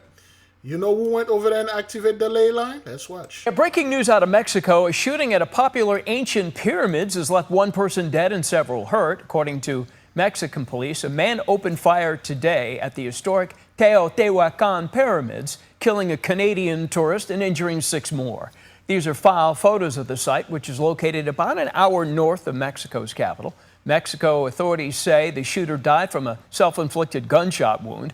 According to local government, 4 people were wounded by gunshots. 2 more were hurt from falls and then taken to hospitals for treatment. Among those injured were Colombian, Russian, and Canadian tourists.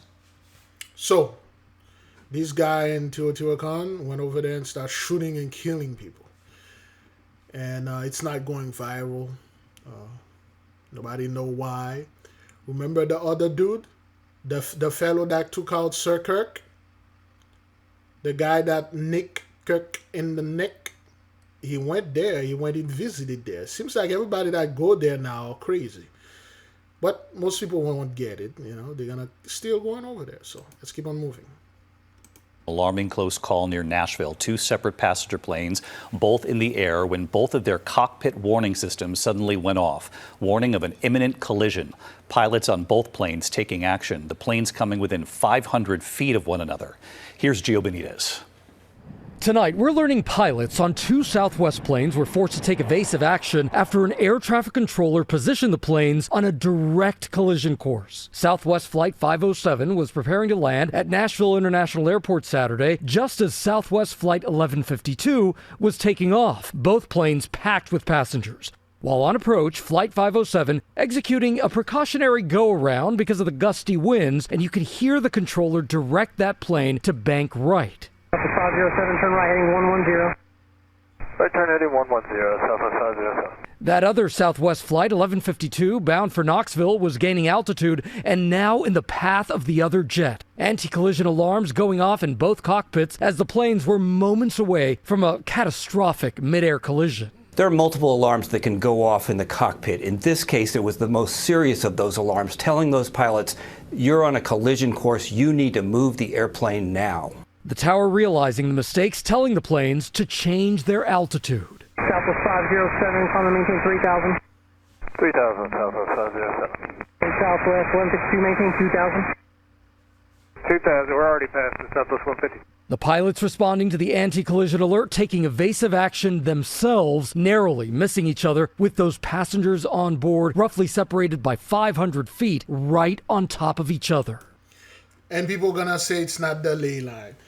people are gonna say, "Oh, well, it's the government tried to do this because they try to increase the food prices or gas prices," as if they aren't and stuff. Okay, great, glory, beloved. Let us continue. We're gonna put more videos in there, but let me stop this right there.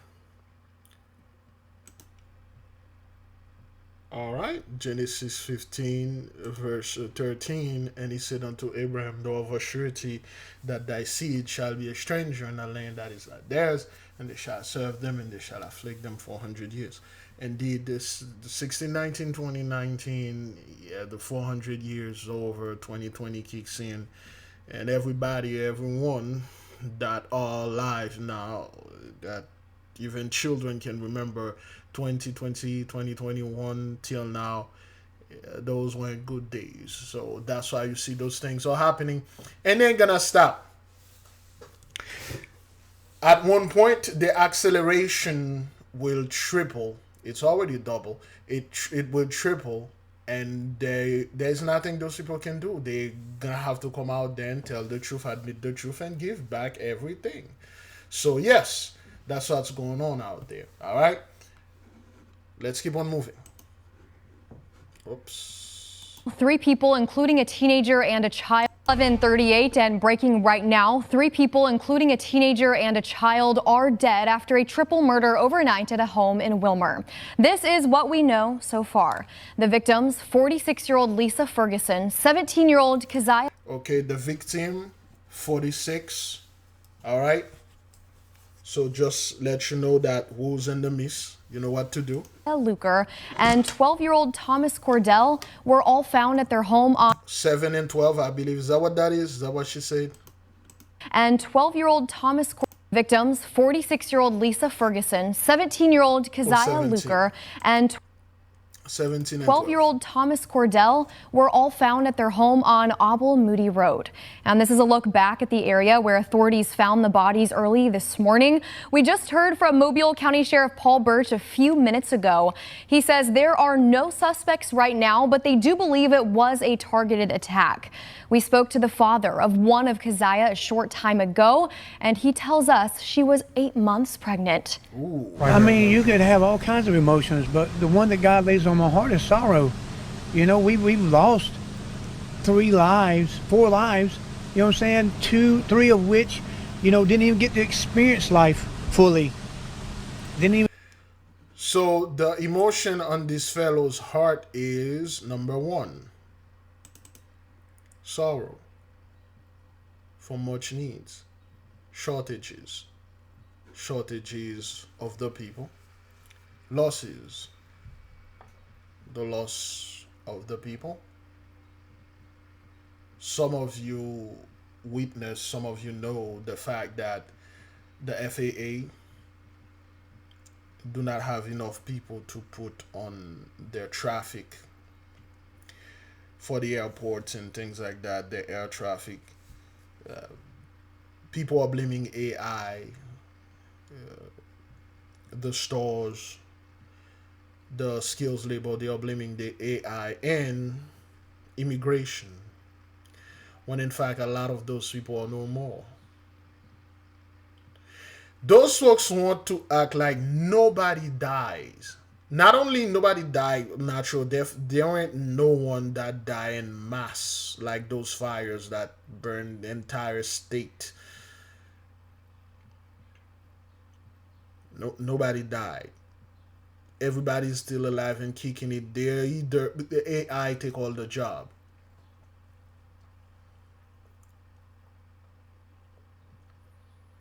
The sorrow is indeed in the midst. Let's listen to it again. We do believe it was a targeted attack. We spoke to the father of one of Keziah a short time ago, and he tells us she was 8 months pregnant. I mean, you could have all kinds of emotions, but the one that God lays on my heart is sorrow. You know, we've lost 4 lives, you know what I'm saying? 3 of which, you know, didn't even get to experience life fully. Didn't even get to become who they wanted to be, you know?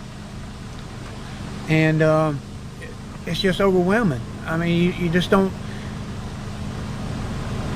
it's just you can't explain it. It just don't even seem real. Yeah, and our hearts certainly with the Wilmer community this morning. This is a developing story. We will be updating it throughout this newscast and all day long on air and online at fox10tv.com. So please stay with us. So this person targeted the mother. Okay, and they just, oh well, now I think it's a quadruple murder. Is that what that is? Is it this one over here? Yeah, I think it's this one. Let's check this one. Is it the same thing? It's Foxton. Yes, it should be. The other story we're following tonight. Okay, this happened 22 hours ago. So. Disturbing details about a murder in Wilmer. A mother, her pregnant teenage daughter, and a 12-year-old boy all found dead in their home. The Mobile County Sheriff's Office now searching for their killer. Dacian Smith with this story for you. And Dacian, does the Sheriff's Office have any suspects? Well, the sheriff says they have some leads, but no suspects or motive at this time. A family member who spoke with us today says the loss is devastating. We lost, half of our family for nothing. A family is reeling after a mother and her 2 children were found dead early this morning. The Mobile County Sheriff's Office says 46-year-old Lisa Fields and her 2 children, 12-year-old Thomas Cordell and 17-year-old Keziah Luker, were found murdered in this home on Abel Moody Road. Luker's father says she was 8 months pregnant. Mobile County Sheriff Paul Birch says the father of Luker's child saw her phone activated on Life 360, but was unable to reach her. Another family member went to check on her and found all 3 victims in separate rooms with their hands bound behind them. Mother was stabbed. The 17-year-old was shot, and the 12-year-old's throat was cut. Ooh, that's pure hatred right there, man. The 17-year-old girl, she was pregnant. She was 8 months pregnant. They cut the throat of the boy. They shot the girl. That's like, yo, who would do something like that? Damn. Cut the kid throat, shoot the sister, the pregnant, kill her and her unborn child, kill the mother, tie them up. It is said whenever you are in a situation like that, the moment the assailant or whoever try to tie you up, you have pretty much a 0 chance of survive. If this person have a gun, try to tie you up, fight like hell. Fight for your life. Fight like hell. Put it in your mind that I'm gonna walk out of here alive. And if this person either shot you or the gun go off, he or she will panic, they will run. But the moment you submit, you let people tie you up, that's it. Unfortunately, this is the judgment. Unfortunately, this is what's going on up on the lane. There's nothing I can do about it. Was the mom. It tells me that they had a plan coming in to bring zip ties or flex cuffs in with them. So they had a plan when they came in. The sheriff's office says there were no signs of forced entry, and it's unclear what the motive was behind this attack. Luker's father says he can't understand why this happened. We're not doing good. It's a senseless murder. She was a bubble of sunshine, dude. A person that make you smile, make you laugh whenever you were feeling down. She had empathy for everybody. She loved her brothers. She loved her mom. She loved all of us. MCSO says Luker's 18-month-old daughter was also in the home, but was left unharmed and is being taken care of by family members. It's unclear how many people are responsible for these murders, but District Attorney Keith Blackwood says he's looking at all options once an arrest is made. There are 2 victims that are under the age of 14. That would be a potential charge, depending on what the investigation shows. If there was a But there was an 18-month-old kid in there. They didn't do anything to them. Whoever did this, they had personal beef with this family. Like, they targeted the mom, the 2 kids. They let the little baby leave. Burglary for the purpose of committing murder, then that could be a charge as well. There's in the presence of a child. MCSO says the house appeared as if someone was looking for something, but it's unclear if anything was taken. Meanwhile, Luker's father said his daughter just got her GED and he's struggling to come to terms with what happened. My baby, she just wanted to be somebody. She wanted to be a good mother and a good a good sister to her brothers. And my God, for nothing. District Attorney Blackwood says it's too early to determine if his office will seek the death penalty once charges have been filed. Meanwhile, if you have any information about this case, you're asked to contact the sheriff's office. Live in studio, Dacian Smith, Fox 10 News. Death penalty against who?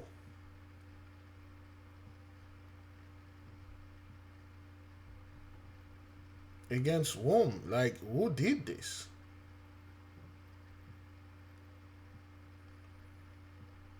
This is horrible, but hey, the black judge is in the midst.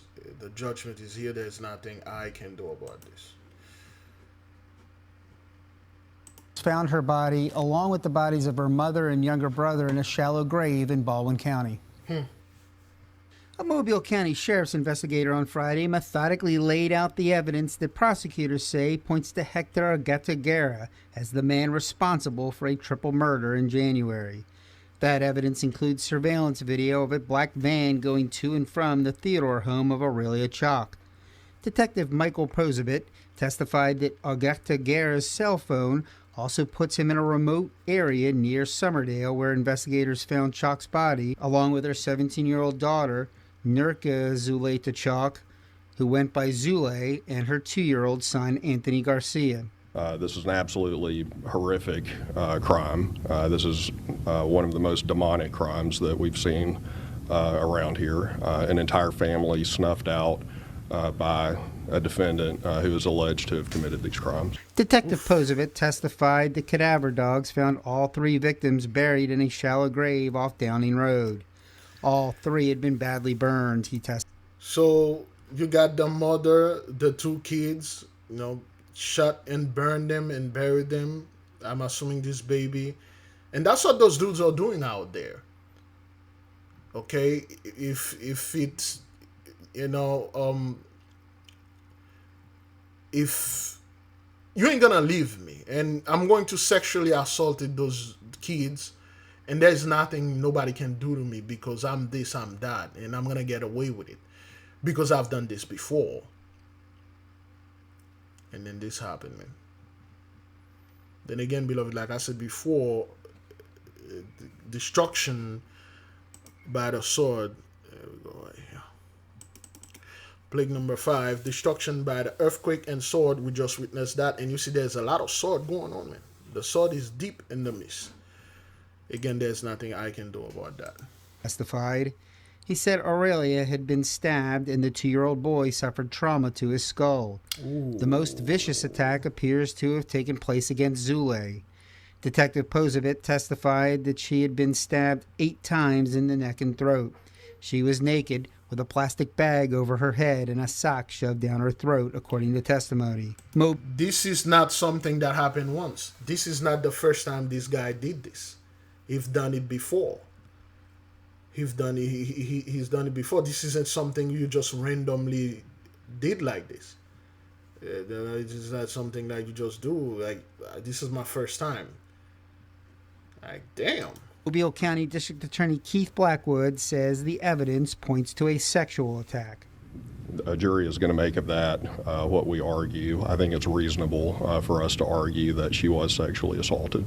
Detective Posavit's testimony revealed a previously unknown connection between the defendant and the teenage girl. He testified that Zule was friends with a 17-year-old girl whose mother used to date Argueta, and that she had spent time around him. While the precise motive remains a mystery, DA Blackwood says the defendant's movements are not. Detective Posavit testified that surveillance video shows a black Chevrolet Express van with distinctive crystal blue lights.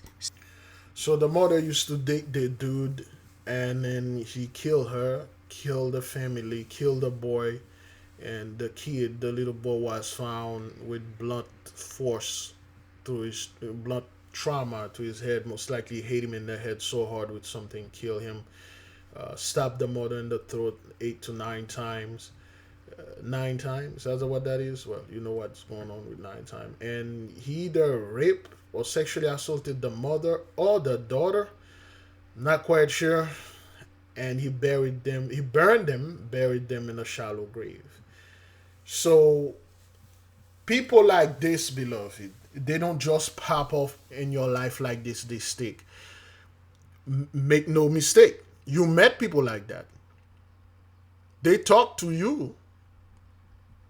Some of you even almost date somebody like that. But because your guardian angel, the Most High God Almighty, is on your side, you've been spared. There are signs, man. There are signs certain people, when they are around you, if they did something, you can smell the death upon them. You can feel something ain't right with this person. But most people do not look past the psychology. They just look to the physical or the gesture. Or he pay my bills. She's hot. And we don't notice that this person is bad-ish, a freaking demon. That's why they call this thing demonic attack. Stopping at Chalk's home on Ben Hamilton Road 3 times from January 30th to early in the morning, January 31st. Detective Posabit testified that while Getagera was hiding in a wooded area after a high-speed chase on February 9th, he read several news articles about the search for the missing family and Googled Ben Hamilton Road, the street where the family lived. The defendant's lawyer on cross-examination pressed the detective about certain evidentiary gaps, including the fact that investigators have not found the murder weapon or a mattress missing from the Chalk home. The case now heads to a grand jury, which will decide whether to indict. Prosecutors are seeking the death penalty. Reporting live in the studio, Brendan Kirby, Fox 10 News. Let's keep on moving. Let me see.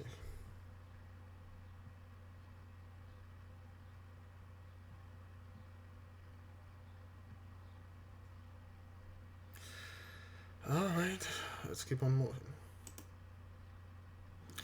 Yeah, so this one right there, the reason why this very mild happened 4 days ago, but this is the reason why I picked it, okay? Welcome into the Fox Local Live Desk, everybody. Matthew Smith here inside the Fox 13 Seattle newsroom. You know, yesterday we had some developments coming in from the King County Medical Examiner's office. I want to share this photograph with you guys once again. We pushed this out immediately because whenever we get a request like this, as we're trying to get more eyes on an individual, whether it's a missing person or in this case, it's a person that's been found, but we don't actually know who they are. We like to push these out to you. So back in February, a man was found dead under the SR 520 bridge near Medina. And now the King County Medical Examiner's office is turning to the public for your help. And the question is, do you recognize this man? And I will let you know, we posted this. If you can't get a good look at your TV screen, we also have details on the Fox 13 Seattle website where we can. So the reason why I took this one is because the guy that died, this is around 18 to 30 something. Let's say that he's 18 years old. Many people, this type of news don't make big news. Okay, it's not something that is national news or even international. Most people don't worry about that. There are multiple reasons why, because these type of things happen all the time. There's a comment that I read. Right, oh, there we go. This one right here.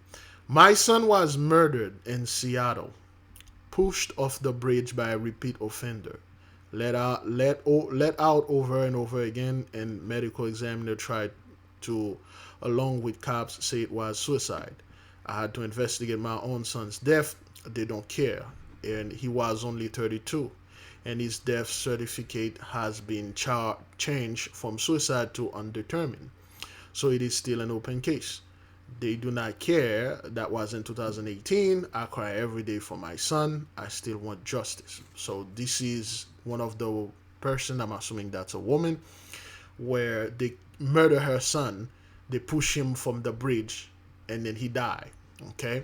This young man, they just found him. They just found him dead.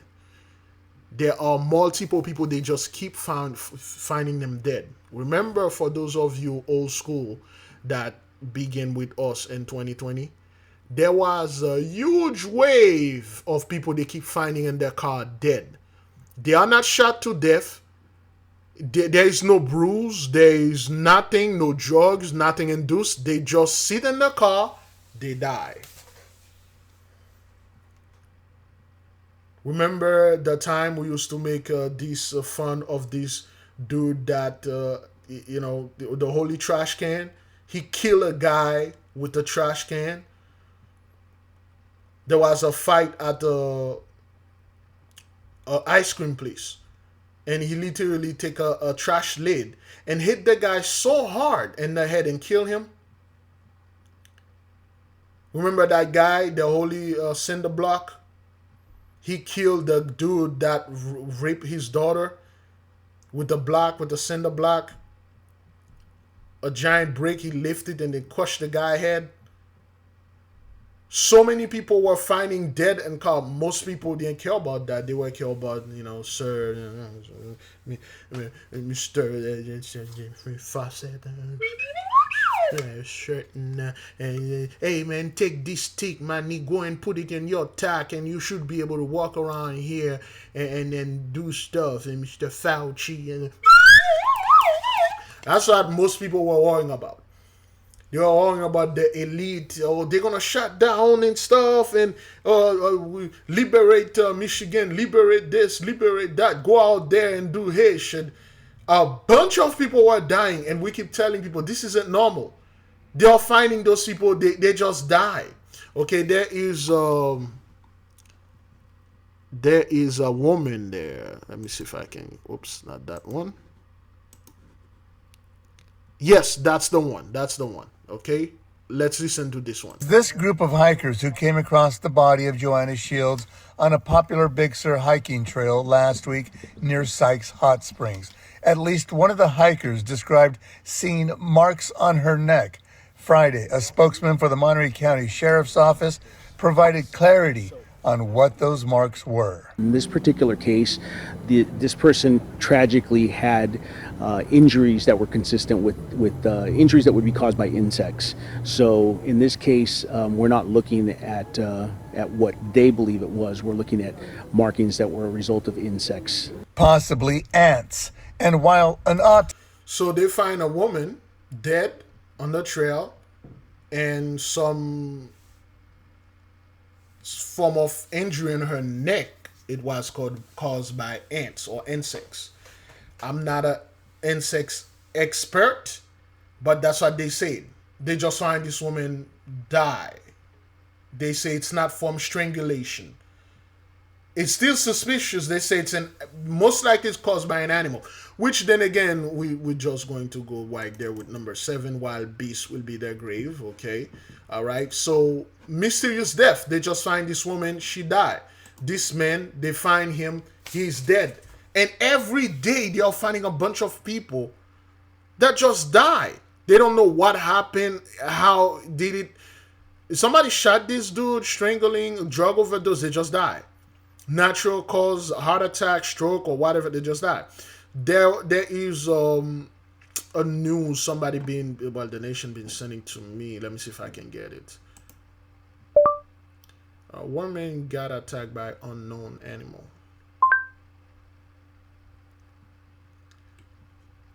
Okay, I think this is the one.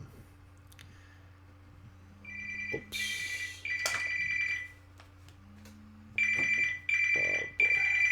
I was waiting for this one going. New tonight, a McAllister mom is fighting for her life after a brutal animal attack, leaving her husband and 2 young daughters in a tough position. Alicia Maxey was found severely injured Sunday morning. On top of that, her husband Wallace is on dialysis and waiting for a kidney transplant. Fox 23's Paige Orr joins us live in studio. Paige, you talked to the family and to investigators. That's right, guys. Investigators originally thought that a dog was responsible, but the Pittsburgh County Sheriff's Office is now working with wildlife experts to identify the animal. As they search for answers, Alicia's family is struggling to stay afloat without their sole breadwinner and without a vehicle to get Wallace to his life-saving treatments.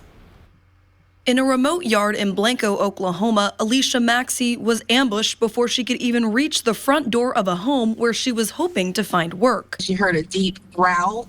She said she could remember this growl.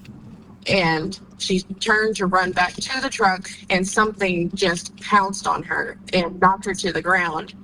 And she says it was dog-like, is what she described, but she didn't say it was certainly a dog. Alicia was airlifted to Ascension St. John in Tulsa with gruesome injuries to her face, arms, and legs. For her husband, Wallace, the first sight of his wife in the ICU was beyond anything he expected. Whenever I first walked in here, I wasn't expecting to see this. You know, I was thinking more of like a dog chewed up on her leg or bites on her arm or something. I wasn't expecting this. But when I first walked in and I seen her, I broke down and started crying.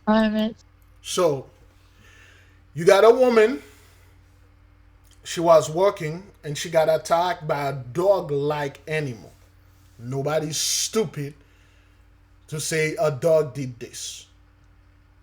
Nobody's stupid saying, she's not stupid in saying, well, it was a dog. She said a dog-like animal. She couldn't identify it. And the injuries are not identifiable to a dog injury? What the hell is going on out there? People won't talk about things like that. They won't bring it, but they'll focus on Sean Combe or whatever is going on over there. So I don't know what people oh boy, I am getting tired. I don't know what you people are doing out there. What do you think attacked this woman? What is it? What was it?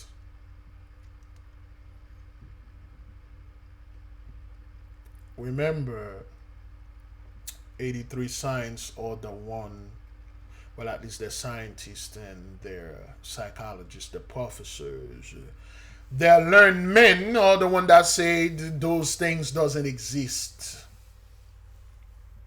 A bipedal dog. An upright walking dog-like creature. It wasn't a bear. It wasn't a mountain lion.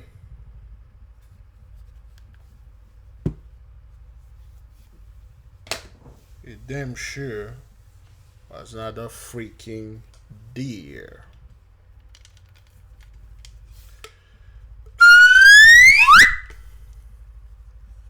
It damn sure wasn't a raccoon. What was it? What could cause that? Mauling that woman's face and then left. Could it be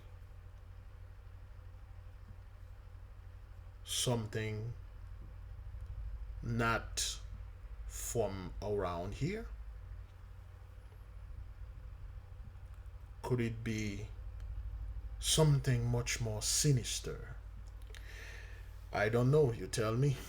All right, so yeah, let's keep on moving. Okay, this woman, let's keep moving with the woman that has that thing. They say some ants caused this laceration around her neck. Not quite sure.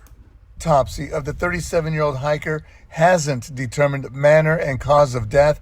Pending toxicology results, her death is still being treated as suspicious, but foul play has not been determined. So I think if there was an obvious sign of death, we would have already been able to conclude or make a conclusion on that.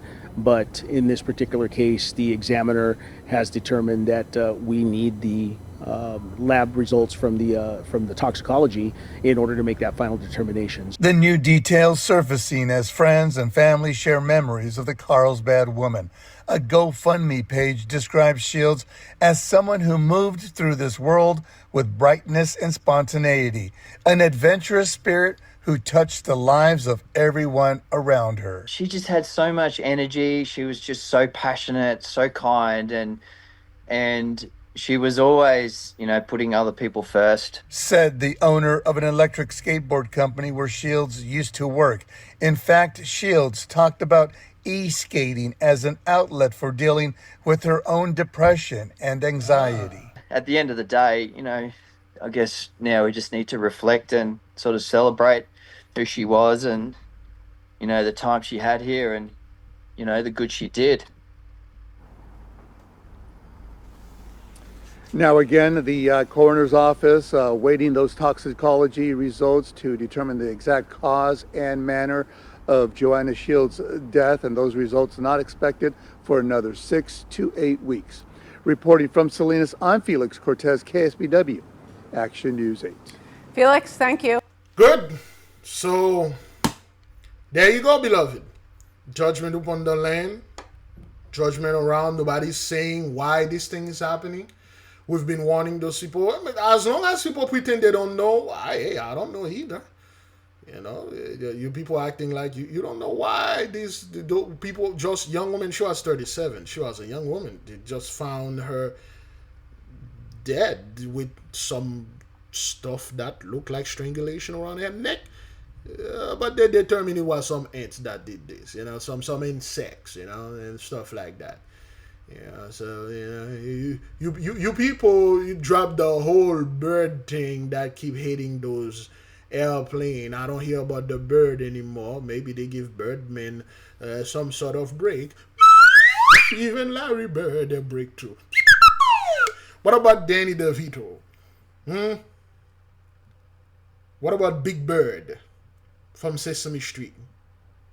You guys are giving them a break now? Because it seems more and more airplane are falling off the sky.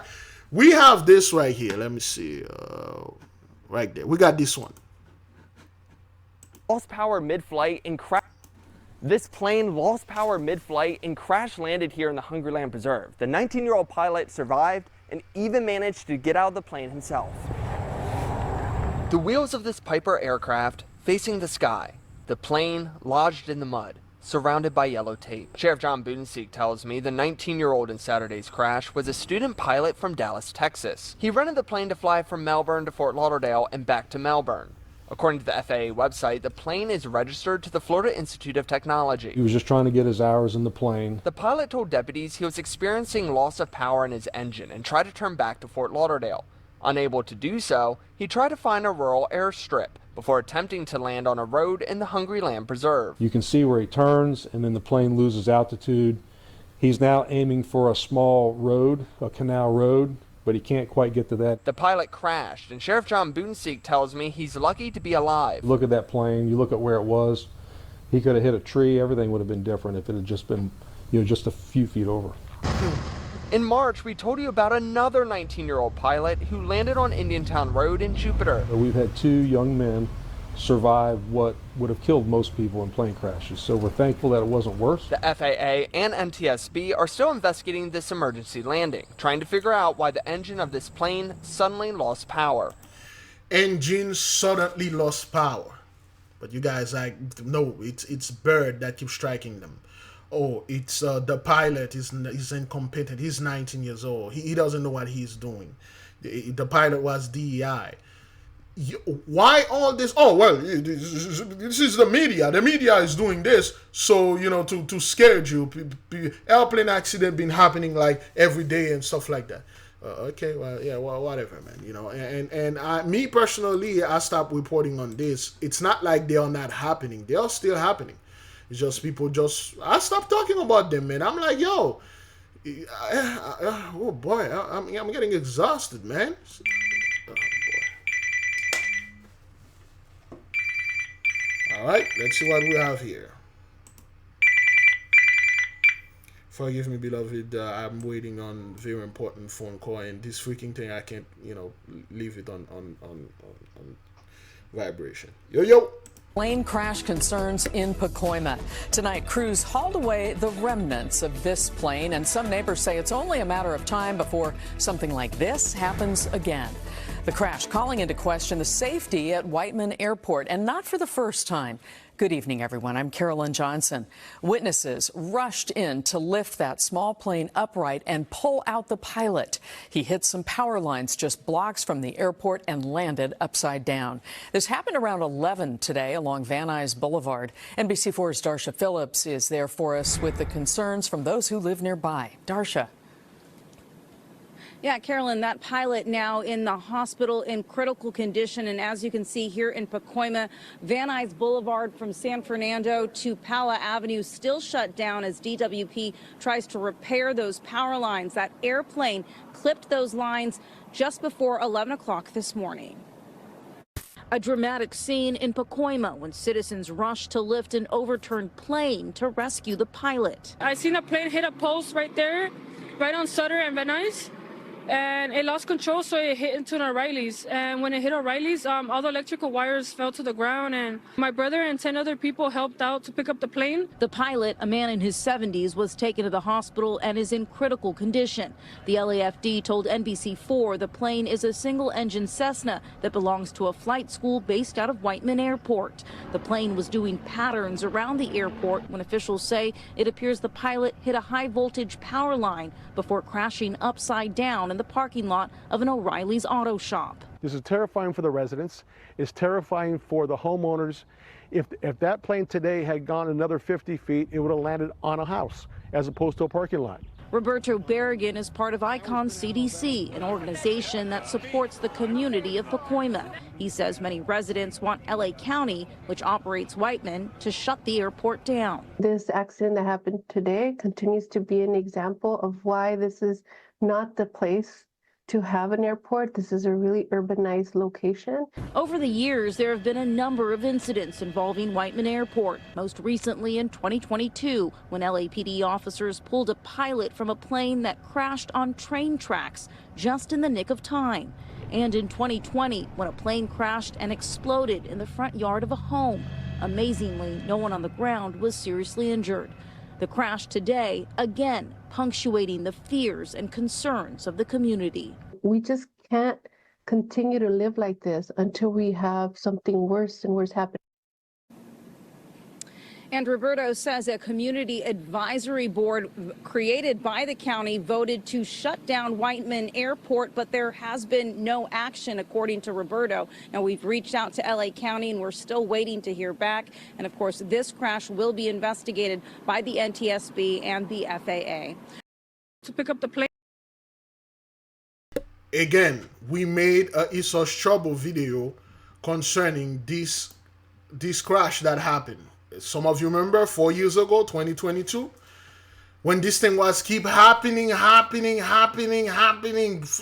are crashing all over. Everybody, people don't care. People are like, oh man, this guy, yo, you're trying to scare us, or you're trying to hype things or whatever. I don't know what you people were trying to say and things like that, but now look at you. Okay, it happened again. We told them it's going to keep happening. We told them, like, you'll see huge commercial airline filled with people gone. It happened over there in Washington, D.C. It collided with this helicopter. And what did they say? DEI. And I can believe black folk let the whole DEI thing took over and say, well, you know, oh, this, that, and that. You need to start telling those people right in their face, you are under judgment. The mighty one, my God, switched the ley line, and he did this. I ain't got nothing to do with no damn DEI. We've been telling you this for years. Let's keep on moving. Bayshore Boulevard and Port St. Lucie Boulevard, where I'm standing right now. A new report details how the deadly encounter unraveled, starting right here on the Treasure Coast. A FedEx driver shot and killed after what investigators describe as an apparent road rage incident.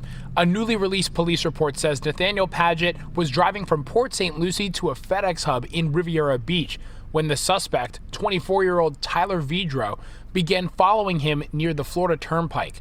The report says Paget tried to avoid a confrontation, but Vidro continued following him south. He dropped off his FedEx truck, got into his personal vehicle. All right. Mr. Mike Jacklees. Who is in the midst? Road rage. People are dying, shooting, losing their mind. And this isn't something that happened 4 years ago, like 23 hours ago. People are losing their freaking mind. People are shooting people. People are killing people. Only the Most High God Almighty is in control here. The Holy Spirit is indeed in the midst. Let's keep on moving. And was still followed, stalked, and dogged by the suspect. Surveillance video shows Vidro following Paget into the FedEx facility where investigators say he confronted him. The report says Paget tried to leave the area, but Vidro followed again. According to the police, that's when Vidro opened fire, shooting Paget multiple times. Paget's wife, who was with him, called 911. Officers later found multiple shell casings at the scene and arrested Vidro a short time later. Let the police intervene and diffuse the situation. Hindsight is 20/20, but we certainly wouldn't want anything like this to happen again. People in Port St. Lucie tell CBS 12 News road rage like this is all too common. One man says he stopped driving altogether because of it. A lot of people are always in a rush and they try to cut you off. They stick the middle finger at you. They ride bumper to bumper on you, and they try to get you scared and nervous. Police say he told dispatch he used his firearm and, quote, emptied the magazine. What we know is clearly Vidro was the aggressor here. He was stalking Paget repeatedly and ultimately shooting him. The report also says that Paget approached Vidro's vehicle with a concrete block, but investigators say the evidence does not support a stand your ground defense. Okay, who killed who? I'm very confused. Did that guy, hang on, let's watch this again. So I'm very confused right now. Again, this is plague number 5 right here. There we go. Destruction by earthquake and the sword. Sword is right. Let's see who killed who now. Let's see. This happened in Florida, okay? 23 hours ago. Releasing new details in a deadly FedEx shooting in Riviera Beach, and investigators say it may have started as road rage on the Treasure Coast. CBS 12 Treasure Coast reporter Jack Wu is live in Port St. Lucie with those new details tonight. Jack? Investigators say the suspect's car was spotted on the corner of Bayshore Boulevard and Port St. Lucie Boulevard, where I'm standing right now. A new report details how the deadly encounter unraveled, starting right here on the Treasure Coast. Okay. A FedEx driver shot and killed after what investigators describe as an apparent road rage incident. Okay, so the FedEx driver is the one that died. Okay, he died. He got killed. And how did he get killed? Newly released police report says Nathaniel Paget was driving from Port St. Lucie to a FedEx hub in Riviera Beach when the suspect, 24-year-old Tyler Vidro, began following him near the Florida Turnpike. The report says Paget tried to avoid a confrontation, but Vidro continued following him south. So Paget is the FedEx guy. Something probably happened. He cut the guy off, or the guy cut him off. Something happened. And the guy keeps following him. And he's trying to ignore the guy, this 24-year-old Tyler. But the guy keeps following him. He dropped off his FedEx truck, got into his personal vehicle, and was still followed, stalked, and dogged by the suspect. Surveillance video shows Vidro following Paget into the FedEx facility, where investigators say he confronted him. The report says Paget tried to leave the area, but Vidro followed again. According to the police, that's when Vidro opened fire, shooting Paget multiple times. Paget's wife, who was with him, called 911. Officers later found multiple shell casings at the scene and arrested Vidro a short time later. So the guy that worked from FedEx dropped the truck off, clock out, going home, and the guy's still following him. Which shows you when the judgment is upon you, dog, no matter what you do, when those demons is after you, dog, when you're not dealing with the dark side, you're not dealing with the shadow.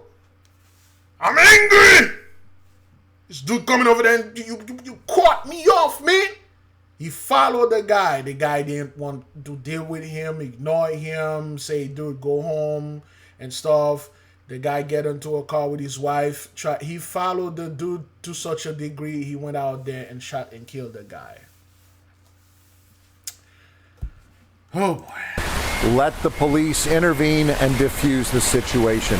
Hindsight is 20/20, but we certainly wouldn't want anything like this to happen again. People in Port St. Lucie tell CBS 12 News road rage like this is all too common. One man says he stopped driving altogether because of it. A lot of people are always in a rush and they try to cut you off. They stick the middle finger at you. They ride bumper to bumper on you. And it's true. Bumper to bumper, and those dudes are very aggressive, man.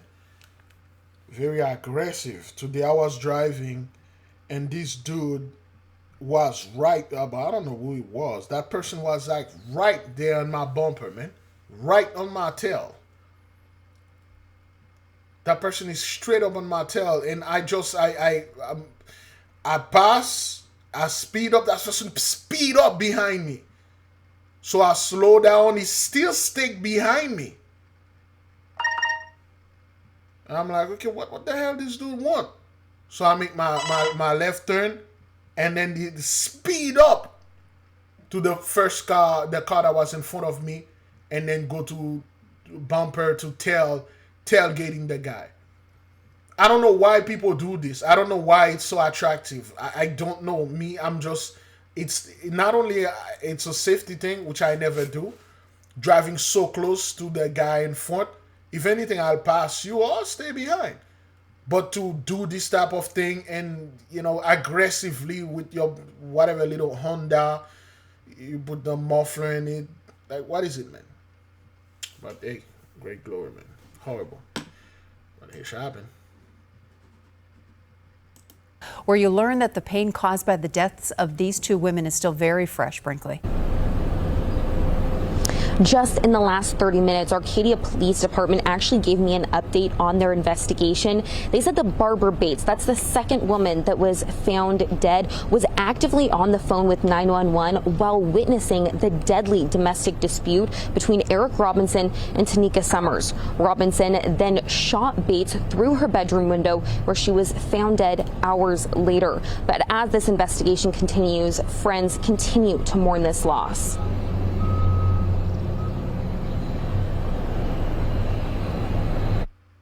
Friday was awful.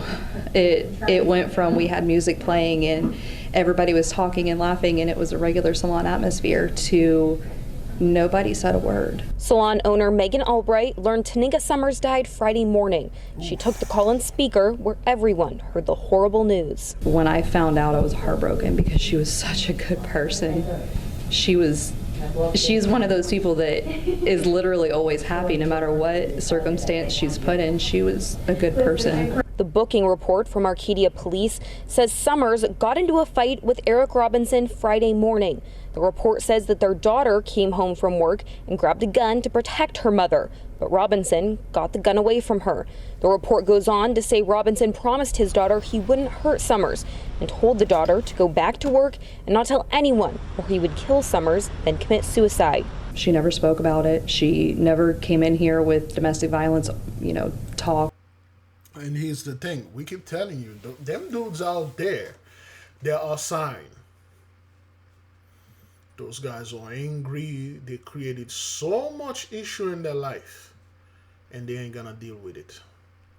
And they will find somebody equally or that has more problem that they themselves created, and they will add their issue to yours.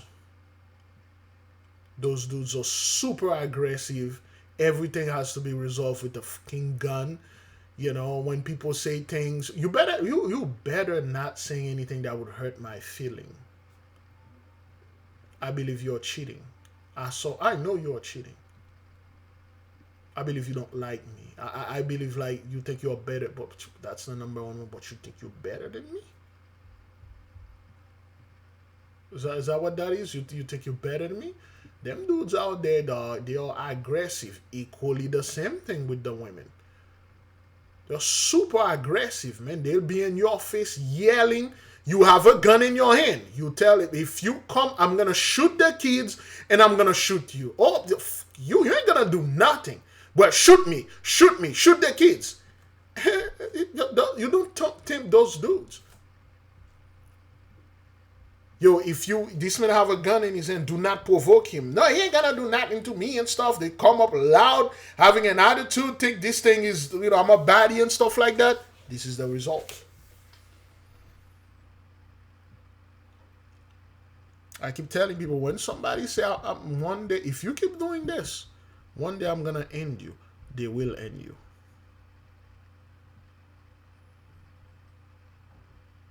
Or he just bluffing, man. He got a gun and stuff. Did you just see that guy follow the FedEx worker home? Follow him to his job? following him while he was going home and shot and kill him? Because they have a gun. As long as I have this gun, man, I'm powerful. I can do whatever the hell I want to do.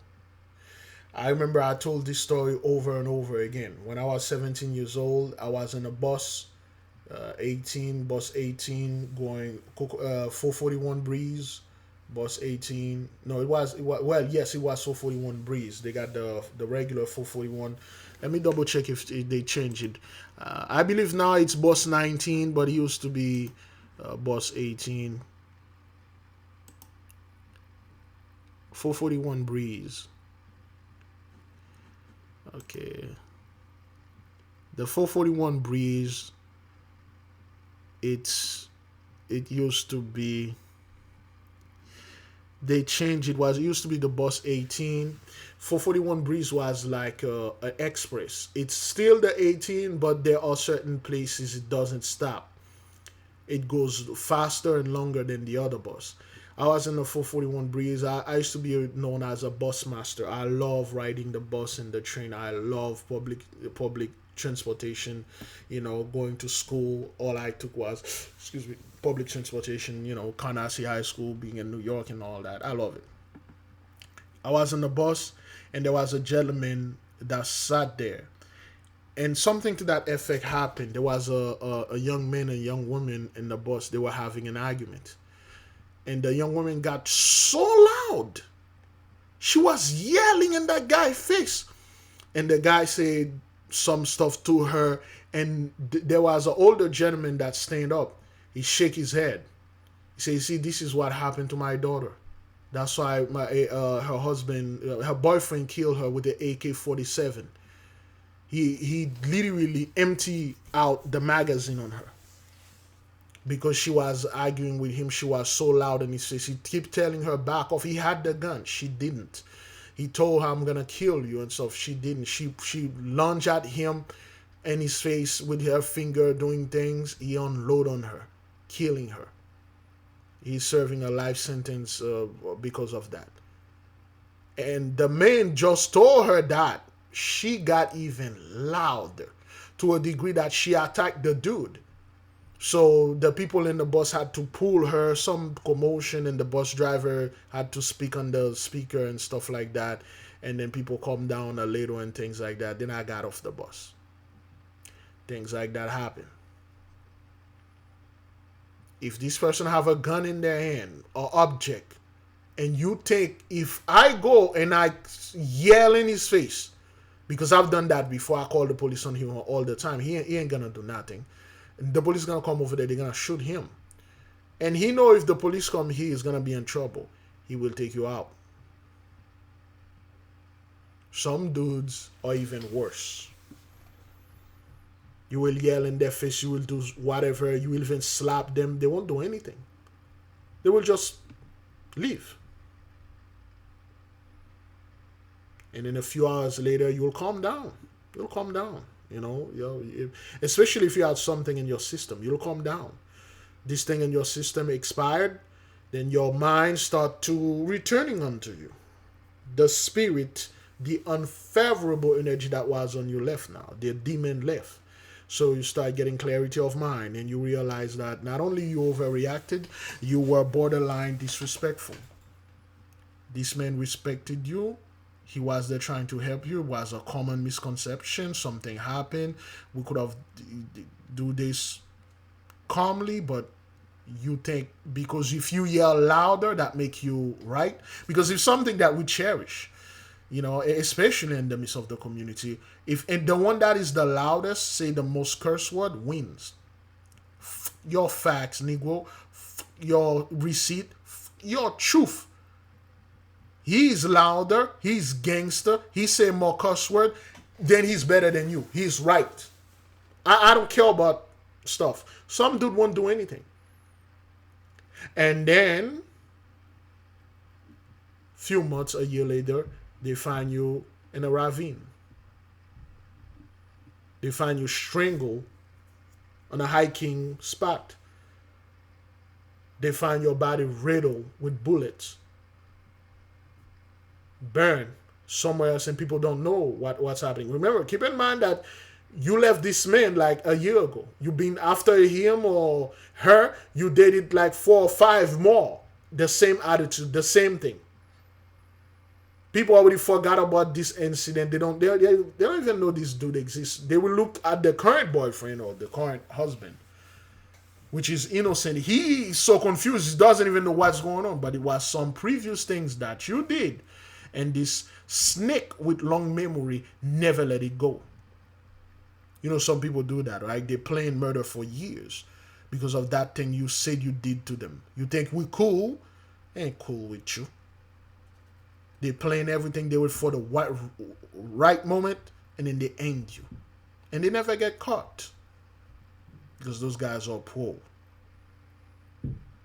While everybody was like, yo, it's the current boyfriend, it's like this and that. No, it's that guy that didn't do anything. He never did argue. You hit him in the face, you spit on his face, you call him name, you make fun of his manhood, and then he left. That's it. And then when that thing in your system get out, and your girlfriend that was with you, you know, cheering you like, girl, kick him out and stuff, or do this and do that, he can do nothing to you. Call the police on him. Those people don't live your life. They don't know what's going on. And to you other women, you don't get involved with other women getting domestic violence and stuff, trying to call you and bring you into their whatever they are going. You don't take their side. Like, yo, call a lawyer or psychology. Unfortunately, I'm dealing with my own issue. I can get involved with that. Now, you calm down and you realize that, yo, that was my bad. Some people do this. And that's why you see all those things going on. Some dudes, they don't sit down, they don't think. They don't logic and reason. They don't do that. They use their guns.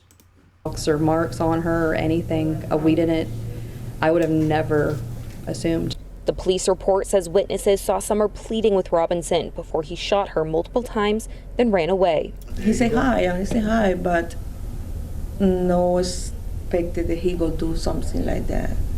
And now after happened, I hear about a lot of bad stuff about him. Adaimis Cardenas is the massage therapist who Summers filled in for. Cardenas said she met Robinson once and never could have expected such a heartbreaking loss. Nobody can believe it. Still can believe it.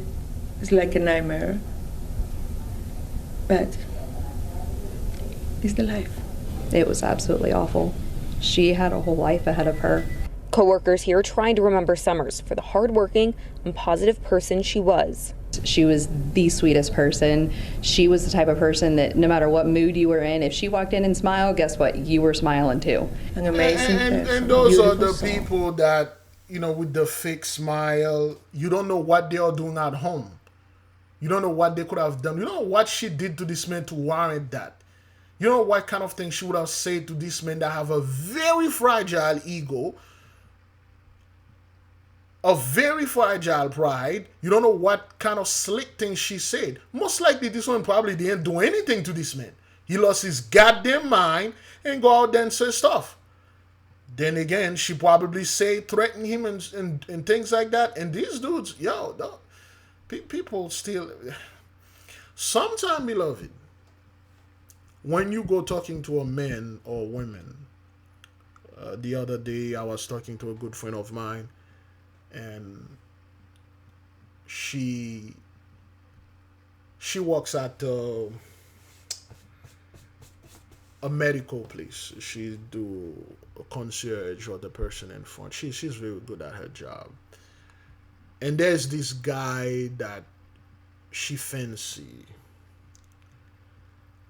And every time the guy show up for doctor appointment, you know, she will drop hints where she would normally a man, the regular men will pick up. Okay. And the fellow, he's complicated. He's like a dull, dour man. But he's a weird guy. So she talked to me, we discussed things like that. And the other day she was pretty upset because she make the very direct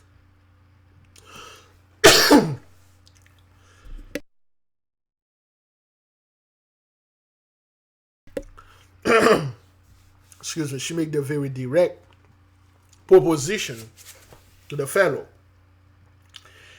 And the guy chuckled and he didn't say anything. The guy looked at her, he smiled, and he didn't say anything. He signed in and then he go sit down. She got pissed off. You know, she was very pissed off. She got pissed off to a degree that when the fellow was ready to see the doctor, she yelled at him. After that, she calmed down and she realized that she was out of line. And when she was talking to me, and I don't know that guy, know him like that. I seen him, and I read the fellow energy. I have this talent, or I'm some kind of psychic. He's a dude that mind his own business, and he got his to do. He is already taken. Okay. He's not a cool dude or whatever. He's just a guy that come in. For instance, this is the guy you hire to fix the light bulb. He come and fix the light bulb, and that's all. So she got offended by that, and I've sat down and I'm talking to her, and I said, "Well, you must understand. There are certain people." You were not supposed to be in a romantic relationship with that specific person. And you force yourself. This person, he or she doesn't say no to you, but because of the way they act, they like, yo, I'm not interested. No offense. It's just like, I'm dealing with, okay? Then you force that. You do this, you do that to a degree. Hey, you open the door, you let this man inside the bakery, you know, you got some of it, good. Now, come to find out, this man that is very mysterious and stuff was somewhat a psychopath. He was some kind of delusional bastard. You know, he's very aggressive because he's dealing with things. And then you yourself, of course, being lonely, dealing with loneliness. People think loneliness is some kind of natural things. It isn't. Men weren't born to be lonely. That was a reason why old man Adam was by himself, and the Holy One, he questioned the Holy One. He said, Your Highness, Dad, Mighty One, those over there, I name them goats. There is a he-goat, thus a she-goat. This over here, I name them lions. There is a lion and a lioness. There is a bull and a cow. There is a stud and a bitch. I'm talking about the actual, dog. A stud is a male dog and a bitch is a female dog. That's the proper name, okay? There's a business called Stud and Bitches. They take care of dogs, the grooming dog. And let me see if I can find it. So people...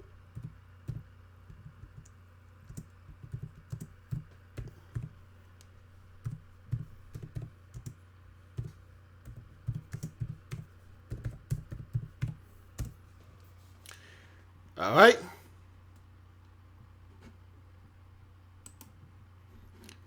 Okay, bitches and studs, pet grooming. That's the proper name of a female dog. Well, at least that's what they call it. Bitches and studs. That's what they call. It's a grooming thing. They give those dogs a haircut, and it's a good business and things like that. So the man said, "You yourself You have the Holy Spirit, my mother. What do I have?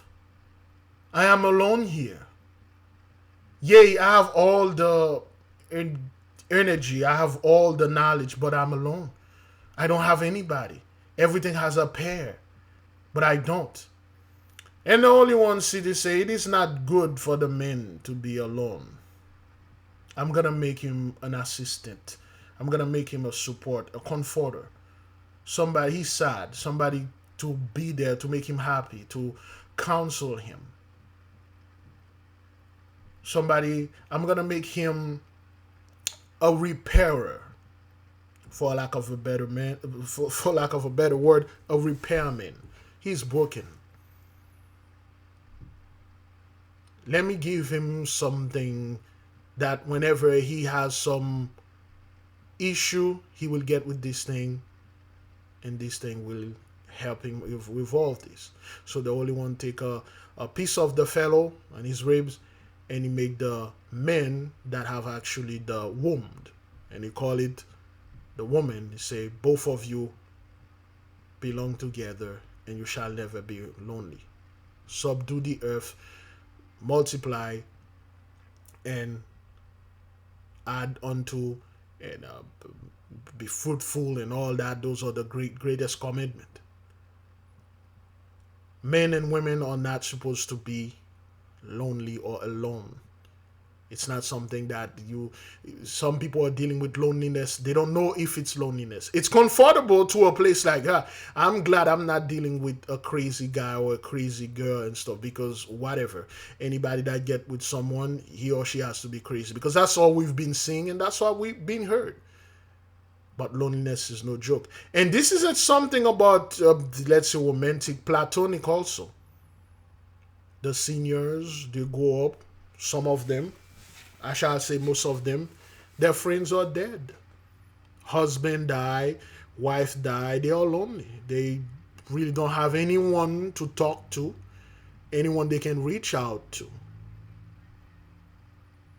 Except they have some bingos. Some of them, if they have the ESOS trouble, the class and stuff, that's what they have as a form of connection.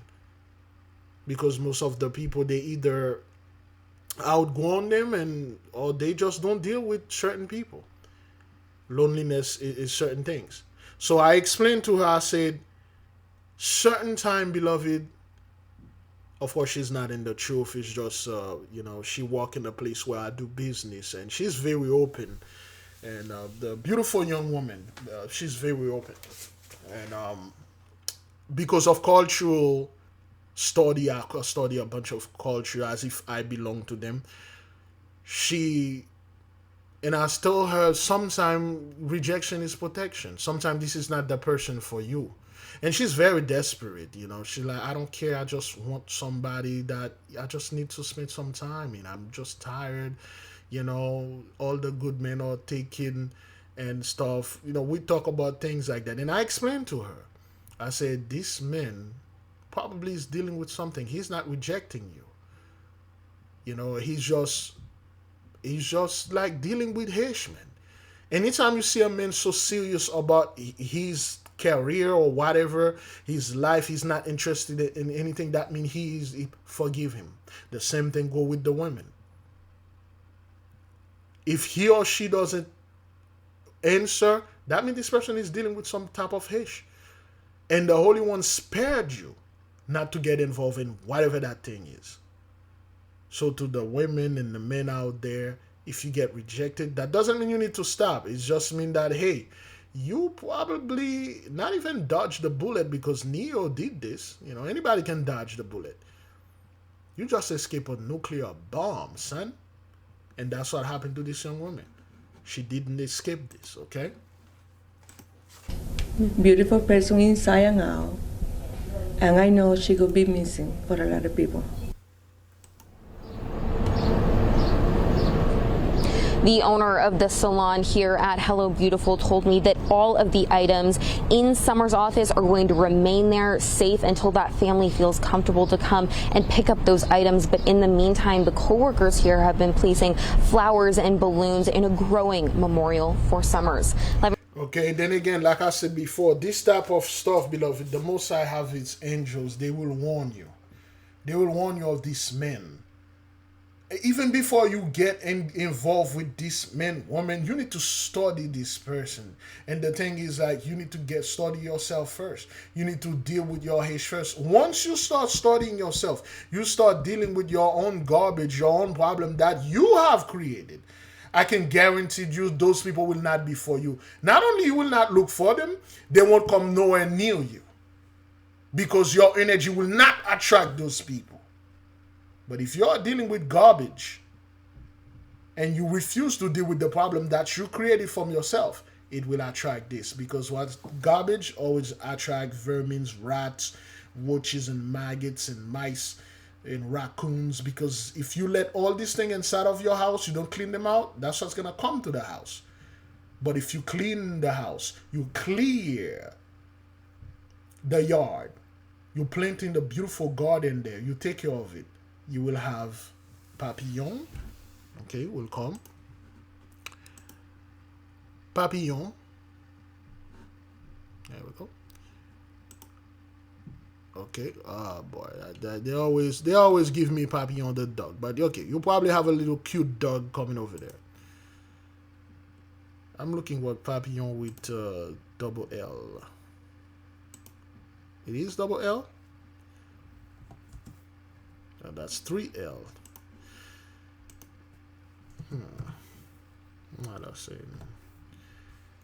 I don't say papillon as a butterfly. Okay, you will have butterfly, papillon, they will come. They are beautiful. First, you will have the worms. Okay, butterfly worm. Is that what that called? Caterpillar.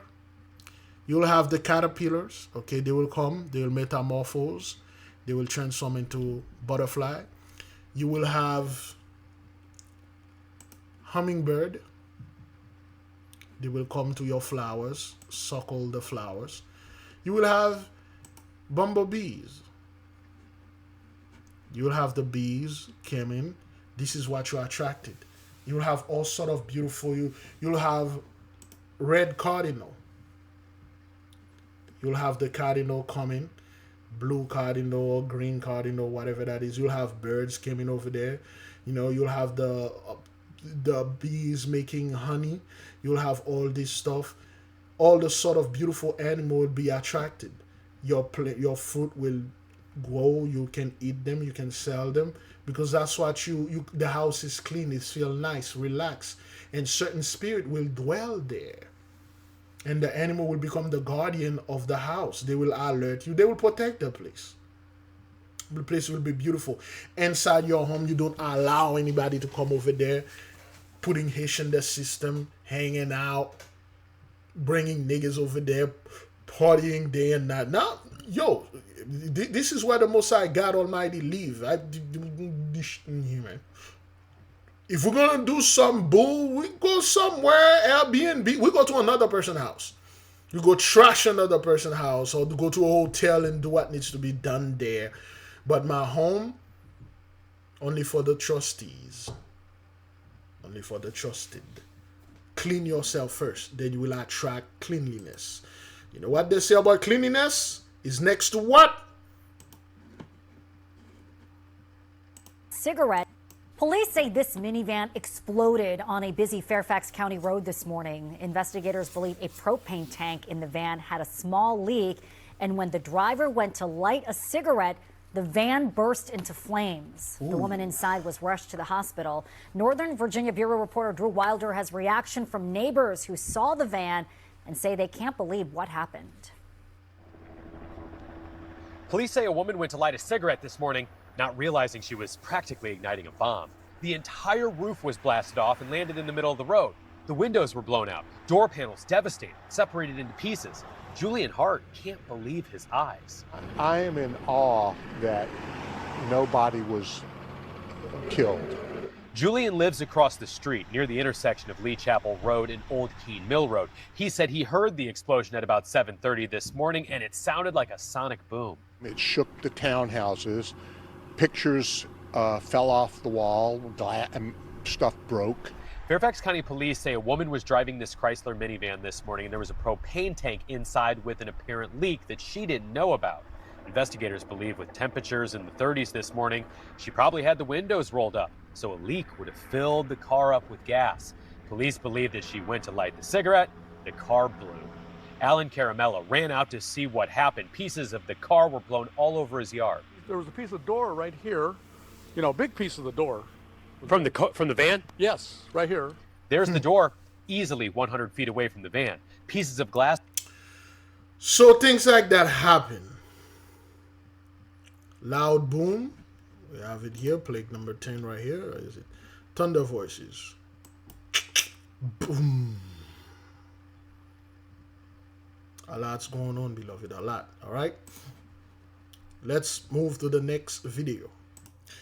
All right, let's take to the next video. But before we do this, we want to tell the people, if you do wish to learn with us, study, expand your knowledge, we have our Patreon. You can go ahead to, in the channel that you're watching, you know, you can type Big Levi. It's in the description.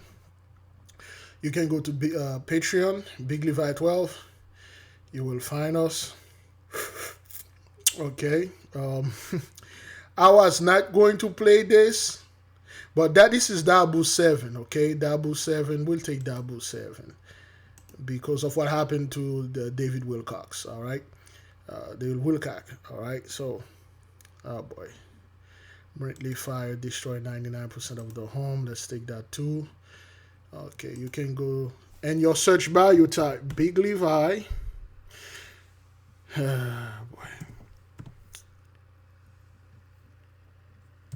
There we go.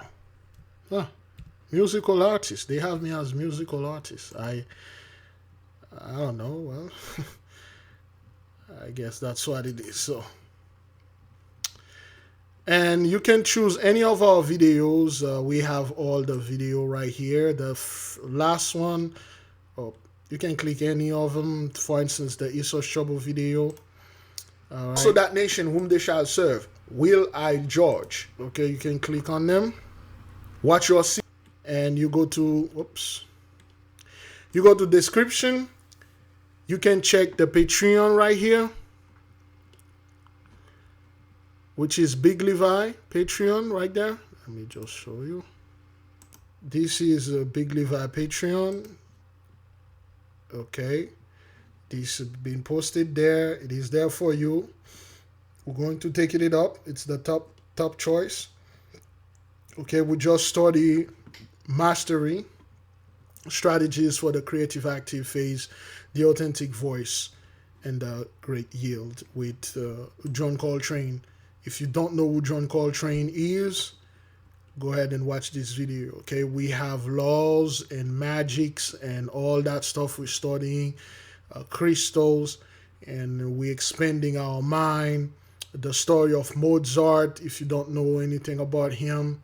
Okay, suffer fools gladly when you're dealing with narcissists, sociopath, and stuff like that. You know, Sister Makaya is there. Brother Matt is in the midst. Brother Matt always jump ahead. And we have the story over here. All those great story. The disease, how they spread, things that happen. You know, the 7 deadly realities. Fair use, all those people are there. The story of Benjamin Franklin, you know, all those stories, and you see how a lot of them, you realize that, there's a lot of swagger jack on there. So go ahead and join our Patreon. You can get our book too. Our book. You can get Patreon. You can get the AK Family book, which is the AK Family book right here on Amazon. You can click the link, and then it will bring you straight to the book. Get the book. It has most of the question you are asking for. Okay, the AK Family Handbook, how to do a spiritual background check, connect with your guardian angel, and develop your magical abilities. Do the best that you can. Let's keep on moving. I'll put this thing right here at the end right there. So in case when we need them again. Okay, let's keep up. Let's keep on moving to Mr. David Wilcox. Dabu 7. This is Dabu 7. And at this current moment in time, we have a bunch of questions swirling around David Wilcock. I will pin anything I find later in the comment section to add to this, but what we know thus far is not a lot of confirmation. And it's kind of weird that someone would die. You would have colleagues and people in prominent positions out there speaking on this, tweeting on this, like Rep. Anna Paulina Luna had tweeted out and posted they had just learned of the tragic passing of David Wilcock. Her and many others taking to social media saying he has passed. Now, when you look at his last post himself, it says how he slept miraculously well, and he was speaking on the image, the AI image of Trump that was put out. And he also put out a final video stream. And that he did this because that's the video. Hang on. Okay, David Wilcock. I think I have him here. Let me go ahead and get the video right quick. Okay, here's the video that I watched earlier. Path to Peace. David Wilcock, he put the image of Trump and stuff like that. That was his last video. Okay. All right. So meditating. And we've already had 7,165 views. So we're already getting those numbers right now. So total number of views. That's 3 days ago. 7,000. Okay. He went live on April 19th, April 20th. They say he died. April 21st, they say he died. All right. They say he died. The dude was normal. He was doing his thing. A coherent, loving space so that while you're watching, we are in the meditation. You're in the flow of cosmic, universal, Christ-like energy, and that's awesome. Okay, so I will tell you who David Wilcox is. Okay, I keep saying Wilcox, but Wilcox is. Mr. David, if you are one of those OGs who used to watch the History Channel, I don't know what happened to this channel. They used to talking about alien. The whole thing began with Sir Eric von Daniken. We study Eric von Daniken.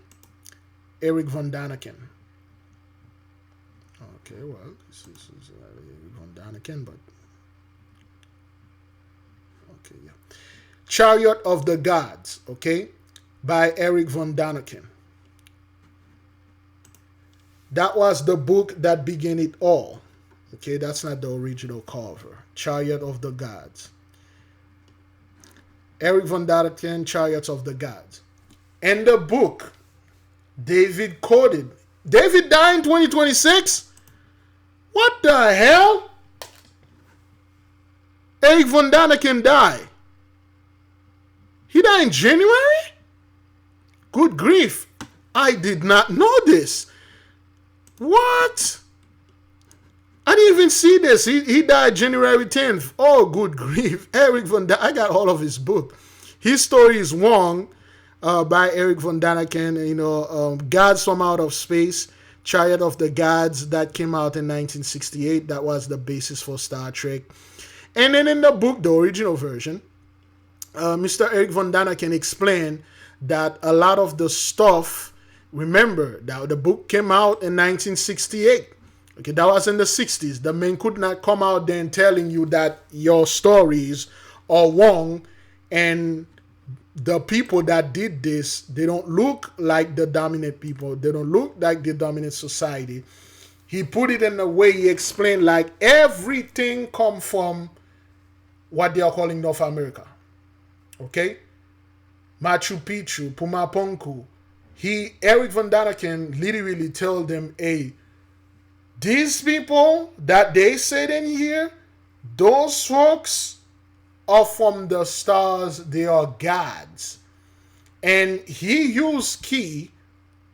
He literally shows you Egypt, Mesopotamia, all the ancient civilization that certain group of people say, well, no, white people and stuff like that. He doesn't. He told you this is lie. You guys are lying. Those weren't built by you guys. You can't build those things. These people did. Eric died in January, okay? Even that I can die, all right? I didn't know this. He began with this. Then you got guys like David Wilcock that was inspired, and he started doing UFO research.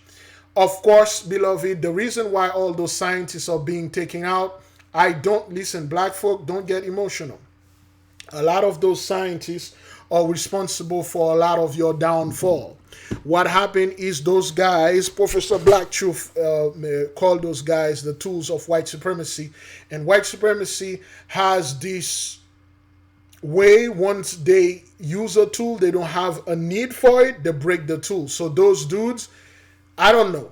Those scientists that you're hearing me sing, they don't need them anymore. They run their course. They done their deeds. They're supposed to do what they were supposed to do. Cover up. A lot of them are out there. Mr. David was not part of it, but they still talking about them being, Christ-like. He knows the truth. He know what those UFOs are. He know the people. He gave clues out there, but he cannot say them plainly because, of course, when you sign a contract with the devil, condition c'est condition. Condition is condition. Condition and terms. Terms and condition. You cannot violate it. If you violate it, which he did, done. All those scientists, a lot of them were not the friend of black folk. They were not your friend. They are not the friend of the children of God. What they do, beloved, they go around, they reverse engineer a lot of the technologies. What they do, they go around, they publish a lot of nonsense and make it sound plausible to cover the truth. And a lot of people believe those dudes because that was their duty. And now the blessing is over. Those guys are no longer cover. And then the Most High snap and then they are being taken out. Okay? A sister, Sister Didaya, share with me the death of Mr. David Wilcox, and a guy was there, and he was saying that David Wilcox allegedly dialed 988, and I just wrote the sister, they are being removed, just like those scientists, because not only they all know the truth of who we are, those alien beings, but they refuse to tell the real truth to the masses. And those guys run their course. So this is David Wilcox, okay? He was no more. Now look at this. Somebody put a comment, and Mr. David Wilcox, the video, the guy that was discussing this dude, okay? Damn it. It's so... I can't zoom in this thing.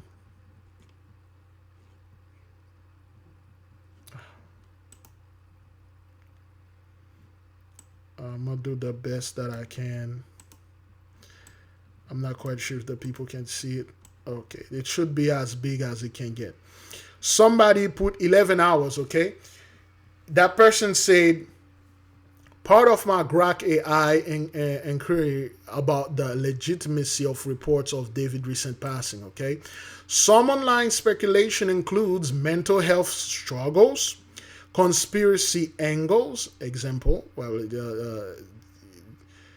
for instance, exemplificatia, ties to UFO scientists, or foul play, or even hoax psyops theories. But the call reports consistently describe a self-inflicted gunshot during a welfare check.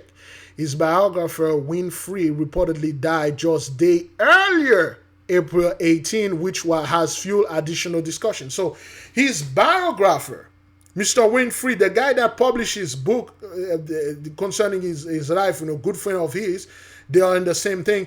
They died. They say the guy committed suicide. Let's go with the story that they say. Why would he do this? Why a dude 2 days before sit there talking about Christ-like energy, how meditation and stuff, 988. Why? Well, maybe he knows something that troubling his spirit. Like, yo, we really did this. We shouldn't be messing with this thing. We shouldn't be messing with those people. And now those things are here. It's not going to be good. I got to go back. I got to get out of here. Maybe he did this. Maybe something else happened. All right, the fellow, the guy report, I didn't even know his biographer passed only 2 days prior. Seemed awfully fishy to me. For the record, I don't think he killed himself. Nobody, of course, I think like the fellow actually did this to himself, but that's what the media reported. 2 days. This is the guy speaking 2 days ago. Okay. So yes, I do believe we can change the outcome, and that's good because, again, people are challenged, and actually right now the right-wing base, the Republican base, is very upset.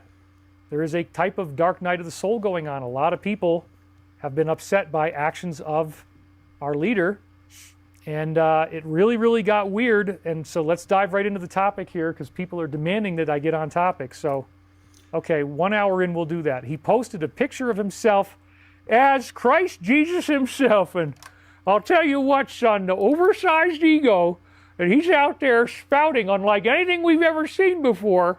He's like some sort of Arab oil sheik putting out all this gold inside the White House, and he's out there wanting to make big arches, and he wants to make a grand ballroom. Oh, it's all paid for, $400 million. Okay. Son, you know where my politics are. You know where I stand, because I get my news from the most authoritative sources on earth. CNN, CBS. Okay, somebody give $333. Okay, this is the type of money that those dudes are receiving, the support they are receiving, okay? All right, mid-budget, my 2 cents elk tenderloin, okay, to the whole what was Trump was saying, okay? All right, if we go, I can click on this dude, okay, $20 and stuff. The red is usually stuff because those guys, the people love them, they supported them. This dude is out there making fun. He's happy. He's telling the truth. 2 days later, he shot himself.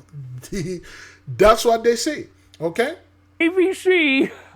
I don't really watch NBC as much anymore.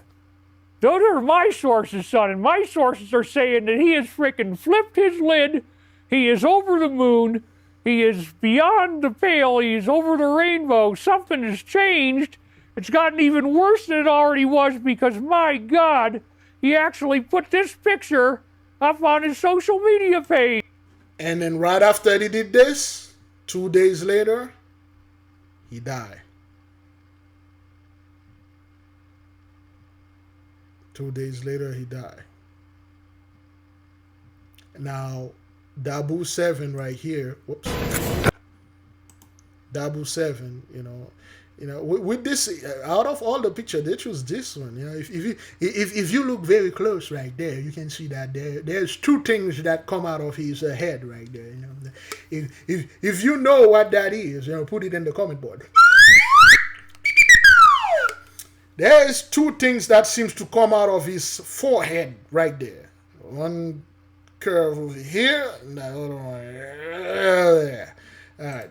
You can see on the left, that's a screenshot there on the left from that stream, where he seemed to be in decent spirits, although we all know he was battling some things in life, as everyone does. But he just went through a divorce recently. He didn't seem suicidal in any way.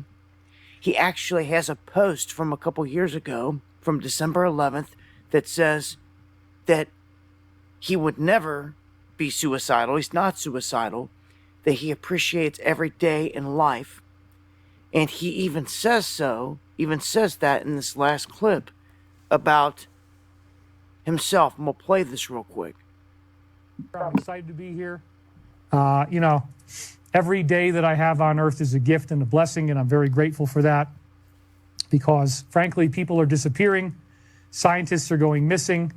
Now they're saying they're going to investigate this. The president himself is saying they're going to look into this and see if anything's going on. It's a little bit scary. I got to say, it's a little bit scary, but you guys knew that I might still show up even though it was last minute and I've had a really rough week. That's kind of like every week, but somehow we keep on making it through all of this. And those are his words there. Thankful for every day. And then David Wilcox is gone. And not only him, okay? Those guys are gone too, all right?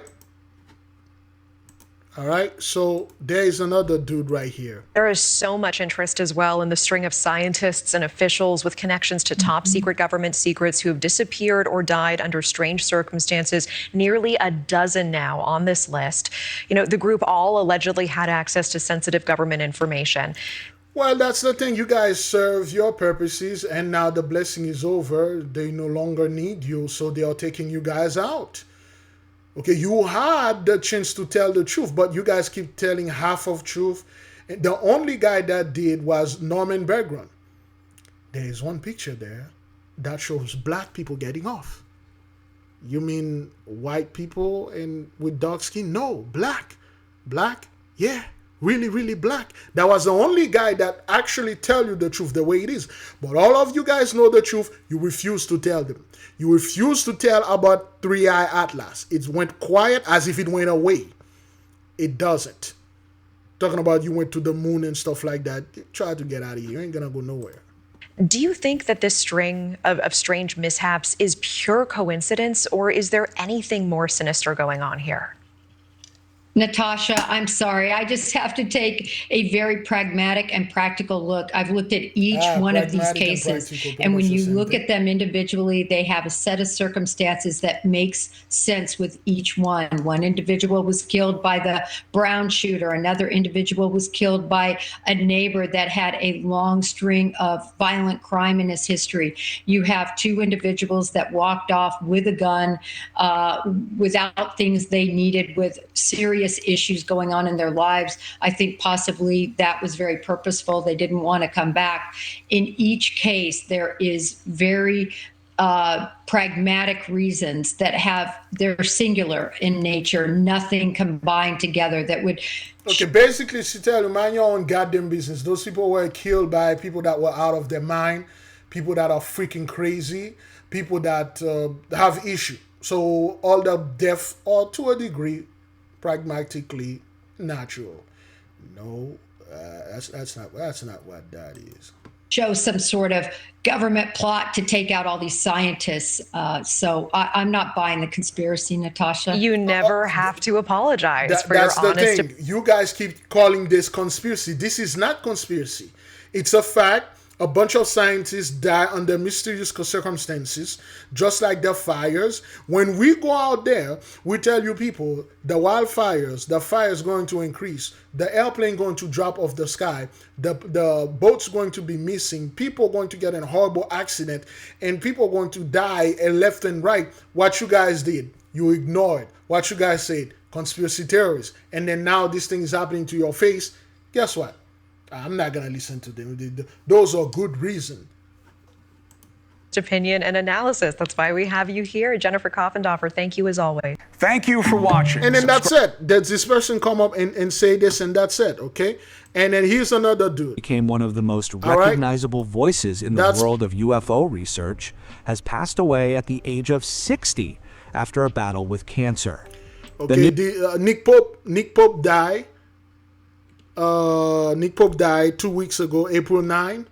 They say he died because of he had, I believe, whatever cancer he had.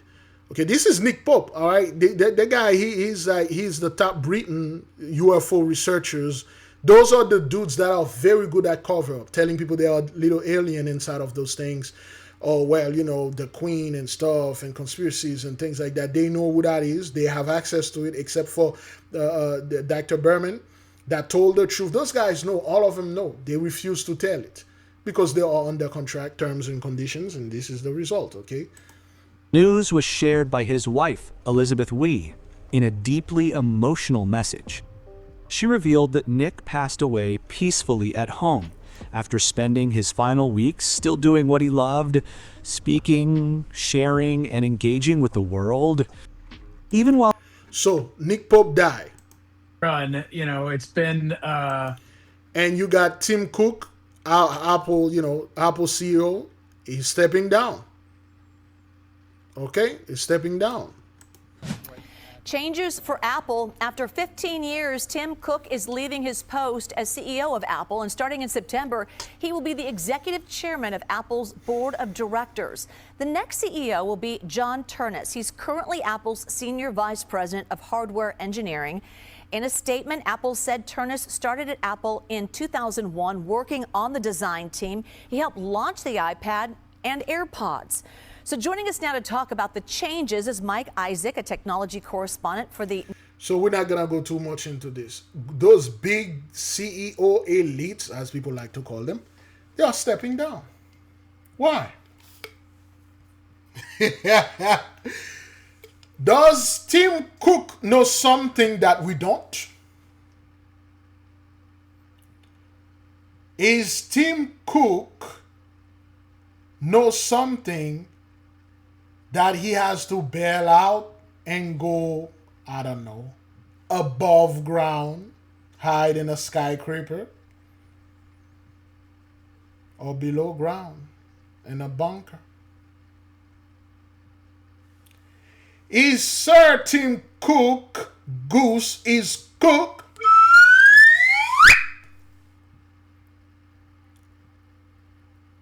He might want to stick and fuck into it.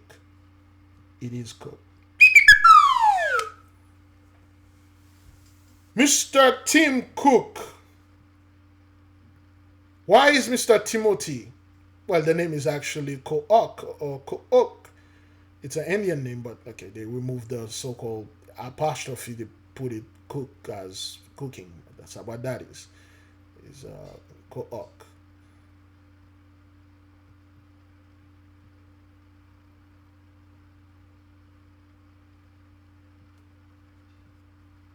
What's going on here? All those scientists, and then you got those millionaire billionaires quietly stepping over. Remember, Jeff Bezos, during 2021, 2022, he stepped out of Amazon. All those Bill Gates, step out. They just leave quietly. And people are like, oh, no, it's the same wave. It's the same. Okay, well, what are you saying, man?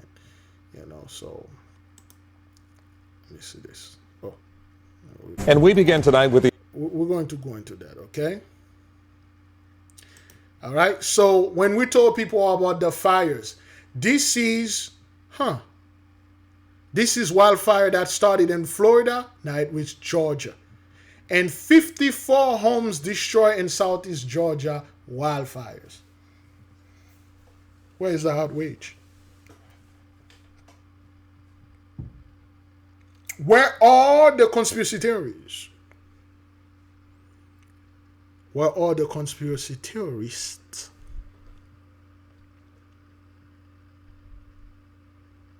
Brindley County wildfire destroyed 99% of homes in one neighborhood, resident says. Well, anytime this thing happened, it didn't touch a black neighborhood. There is no uproar about it.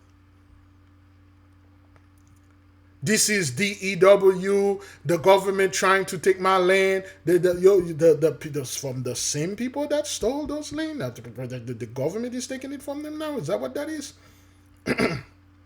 54 homes, beloved. 4 plus 5, 5 plus 4. You know what's in the mist. You know what that is. Put it in the comment board. Put it in the chart play. Put it in the chart box. Brindley County wildfire destroyed 99% of homes in one neighborhood. Yet you don't hear anything. You don't hear people are not saying, what the hell is going on? Why all those fires are? But we've been telling you. We told you it ain't going to stop. This is Georgia. Since when Georgia become California?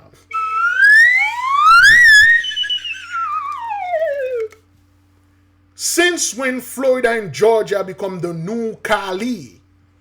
So what you're going to tell me so LA right now is Atlanta? You're going to tell me Miami right now is Atlanta? Is that what that is? Hash like that usually happen in California. People always say, this should never happen where I'm at because, you Californian did not wreck the forest. Because it's because of not the raking. That's why this happened. When we told you no, because it's Genesis 15, verse 14 now. Okay? This is verse 14 playing. And also that nation whom they shall serve will I judge. And then plague number 2, fiery conflagration of the city. This is a actual conflict. Whoops. This is a what the hell? Don't be confusing, Big Levi, man. This is the actual conflagration because of 54 homes destroyed in Southeast Georgia. Yet everybody's cool. Everybody's not saying, okay, well, the reason this is happening because the blessing is over. You guys destroy the children of the Most High God Almighty, so-called black folk that you have here. You destroy them worldwide. You destroy our beloved. And this is judgment. And no one want to say anything about that. Now it's political bandwagon. It's bandwagon. They have black folk busy with bandwagon talking about other stuff. That has nothing to do with this. Okay? They provoke you guys. They put this woman online saying a few racist things that they know you're going to react. And you reacted with anger and emotion and stuff. While this thing is happening, the Holy One is working. You're not paying attention to this, okay? I know what that is. That looks like some kind of hellhound. Am I the only one seeing this? Usually Big Levi, I always see things. You know, he's not too right up there. Okay, when I look at this background, this looks like some kind of dog, some kind of hellhound. You can see this is the back of it, the tail right there, and the back leg. And then this is its butt right here. And then it turn around right here. This is the face. It's as if it's looking over his right shoulder or right back. And this is the head right there. And it look more or less like a horse or some kind of hellhound animal that is in the midst of the fire. And then above the tree right there, it looked like some kind of jaguar or some kind of leopard or lion on the tree. You know, this looks some kind of giant elephant in there. What the hell is going on here? This is Georgia. Are they Georgia folks? Do you have hellhound over there? Is that what that is? Is that what you people are doing over there? Is that what it is? Hellhound.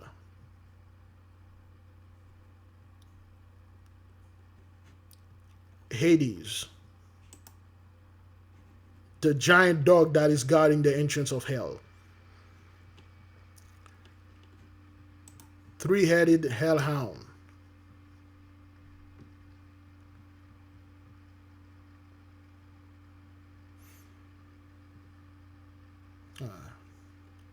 Is that what that is? Cerberus. I would love to have a Cerberus dog, man. They actually do exist. There's a magical book we study, and there's an incident where a pastor took a magic book and then he went and get a treasure, and he met one of those hellhound, and he got eaten by it because he didn't know the password how to take the treasure, and the hellhound was guarding the treasure, and he killed him. I'd love to have a hellhound dog, man. You know, just chill there in my house and, you know, guarding my place. Is that what that is, beloved? Let me go ahead and put it again. It looked like some kind of dog or horse, no, black horse. Again, here's the tail right here. Does everybody see this? The tail right here, the back, the head right here. Look like a Doberman, a Doberman dog, and this like that and things. But anyway, you know, Big Levi is not too correct up there. Let's keep on moving. Oh, it's gone. Any cats around here? Okay, the houses. It's gone. The cars, they gone. Oof. Now, we spoke with that family about what happened to their home after the Highway 82 wildfire grew rapidly overnight, spreading to over 5,000 acres. And the Georgia Governor Brian Kemp declared a state of emergency for 91 counties today because of the fires. Schools are closed again tomorrow due to the ongoing fire hazards, and people across the county, they've been evacuated. All of Browntown Road from Highway 82 to Greenleaf on the west side of the highway received a mandatory evacuation notice today. Yeah, and that's exactly where we find News4Jack's anchor John Acebus this evening, joining us live. So, John, For much of the day, it's been very busy where you are. It's been really busy, and for several reasons. But first, to give you perspective, there's the plume of smoke, and it's just been sitting there all day long, just hanging over where I'm standing here on Highway 82. So that's Friendly's. At 2 o'clock today, they shut Friendly's down. You'll see in a lot of the apps where they're tracking the fires that Friendly's was right there, almost at the bottom corner of evacuation. So at 2 o'clock, they said we're getting out of here. But it was almost like a hub today where people who are either coming off of Browntown Road, which is immediately to my right here, either you were leaving because you were evacuating or you were going back to see if your family was still home to evacuate them, or you were first responders. Either way, today has been a lot of emotions. Either you've just lost your home or you're waiting to find out if you lost your home. And here's the thing. Nobody really is talking about this. It's not an international, national news. Why is this happening? Another thing right behind this fellow. I mean, if you look at this, if you're familiar with this creature that the Japanese put in their movies, you know, the spiky back right there, the long tail right here, you know, with the face right here, the big Japanese, you know, animal. Anybody remember that animal? They recently made a movie about it versus a giant freaking ape that was battling with a giant gorilla, a giant monkey, if you want to call it that. It looked like this. Is that what that is? Am I seeing things? Is that what that is? Because this is like the mouth, the head right there, and then it seems like it's working on 4 legs, and then there's the spike around and this stuff. Anybody familiar with this certain stuff that the Japanese have? Japanese over there, and these things that live in the ocean, going out there and things like that and do stuff. You know, these are fire-breathing fellow. And, anyway, let's go on. Yeah, all their stuff's gone. Lucky's. That's her mama's home right there. And that's Lucky Them's house right there. Four-wheeler. How tragic. This is the people mourning, crying, which is plague number 1. Sorrow for much needs. Of course, shortages. The loss. They lost the land. They lost the house. They lost everything. This is not, beloved, this is not easy to watch, man. Damn it. Okay? They told you that your parents work hard. Well, you work hard, you know, hard-working American, save all your money, you pay taxes and all that. Remember, FEMA is no longer in the midst, and all of that, and this happened. Yeah, all their stuff's gone. It's all Lucky's. That's her mama's home right there. And that's Lucky Them's house right there. Four-wheeler. How tragic was that? You know, that was Lucky. I got to talk to her in person today. You can feel the pain in her voice. She said she got a notion from God to get her animals out and get out. They didn't give no warnings, no nothing. So, like I said. Her name is Lucky Phillips. Is that what that is? Is that her real name or some kind of thing they just throw down there? Because it seems like they are making fun of this woman, fella, Phillips, last name, first name Lucky, or Lakeisha. Is that what that is? Because what happened to this fellow was not luck at all. Yay, she escaped, maybe escaping with her life, but the thing that happened over there, that's not being lucky, man. Might as well as looking that name and changing it into something else. Lucky Phillips, but anyway, it could be another name or made up name, but okay. I called my fiance, said, hey, we got to get the puppies and get out of here. All right, so look, that's Calvary Fire and Rescue, Tanker 41 heading down Brownstown and Old Waynesville Road. And here's the thing, after everything, and there come the police, there come the firefighter, there come the medical, there come the government, there come coming over there. I'm gonna do this and show you guys how this Haitian's done, nigga. What's up with you? Gang, gang, what up, what's up with you? niggas was coming over there. You don't know ish about ish. That's when you guys come in. Once more, you know, we got our Patreon here. If you do wish to study with us, and we've been studying mastery, see people as they are. Social intelligence, keys to mastery. You know, mastery, see people as they are. Social intelligence, that was part 1. Manny Pacquiao and Mike Tyson, the boxers. And we had Zoom meeting, the Arcane Moon Oil and Pomade homework for the people that did their homework. All right, so we have the beautiful product that our people made. Oops. Okay. Moon Magic. So for the hair, the beard, you make your own. The homework is there. Okay. Zoom meeting, we had that March 7th. We have another one coming. Mastery, transfigure their ideas. Okay. The training you need to go to achieve mastery. Come study with us on Patreon. Get our book, the 8K Family Handbook, how to do a spiritual background check, connect with your guardian angel, and develop your magical abilities. Or get our album, The Sacrament, which is, of course, there we go. What do we have here? Is that what that is? No, wait. No. Big Levi, Happy Jubilee. There you go.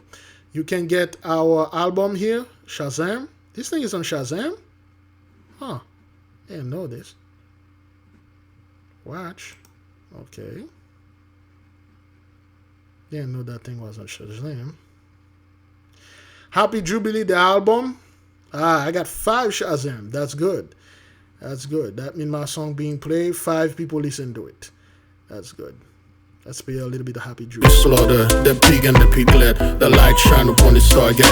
You are nothing but a silhouette. A pickpocket who stole our spiritual outlet.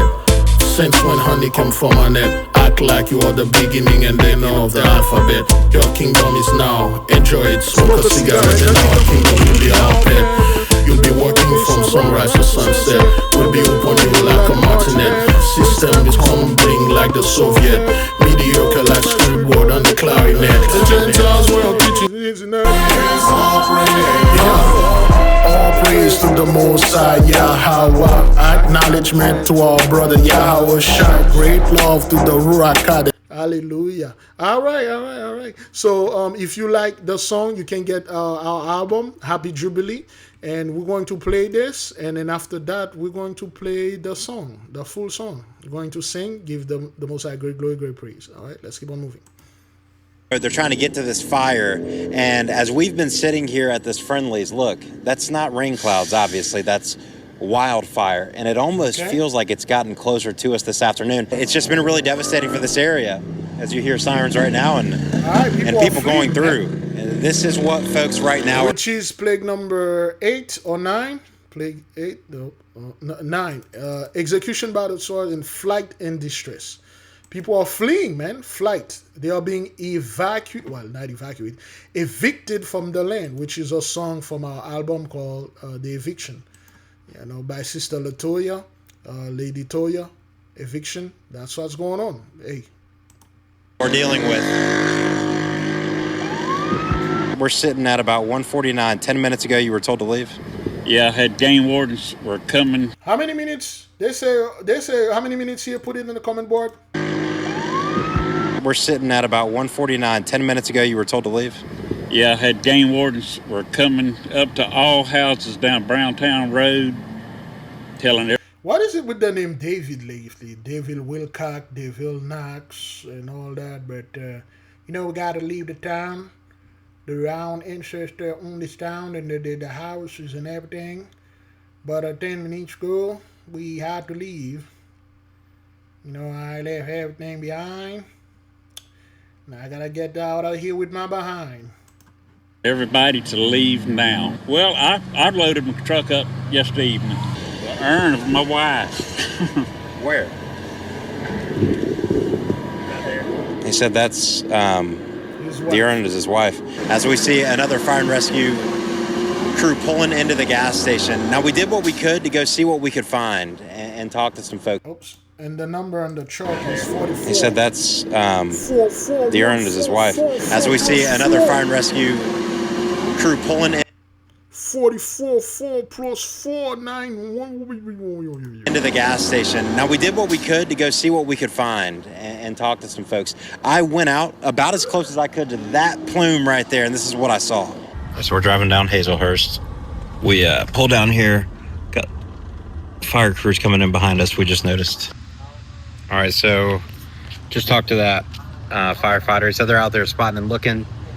This Hazelhurst Road and Thornton Road, but you know, they're here. There's a big engine over there. Hazel and Thorn. I don't want to go into this. I left that for you to do homework. Hazel tree, hazelnuts, and thorns. These were videos that were taken yesterday, and it just shows how much that fire was growing. And amidst all that, you know, we learned that 47 people lost their homes. We talked to one of those gentlemen, another guy who lost his home. This is what he was seeing pulling home. But you're talking about people literally picking up the pieces right now, just like Lucky. I broke down. Sorry. Seen my house. Nothing there. Why mine? Why mine? Why yours? And to give you perspective, I said 49 when we were doing that story. House. Nothing there. Why mine? Why mine? Why yours? Well, here's why.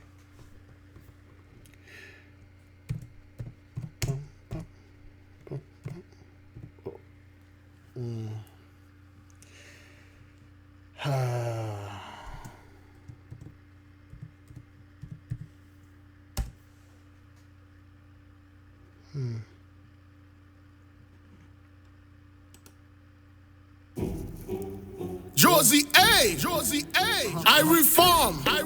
This is for you. Great glory. Grain rising. Yeah. Rough. The most high rough. The most high rough. The most high rough. You can't stop the most high rough. The most high rough. The most high rough. The most high rough. You can't stop the most high rough. The most high rough. The most high rough. The most high rough. You can't stop the most high rough. Genesis 15:13 indenture. It was divine capture that our people had to endure. 83 has no future, no measure for their pasture. The blessing is fisher, the culture vultures fracture. No departure for the rapture, reality is rupture. Got the title, no structure. The first of them is not sure, but the last of us is the treasure, yeah. They thought their deeds were obscure. Who actions they got you? And confusion, her voice was the only thing to usher. Now feel the full wrath of her pressure.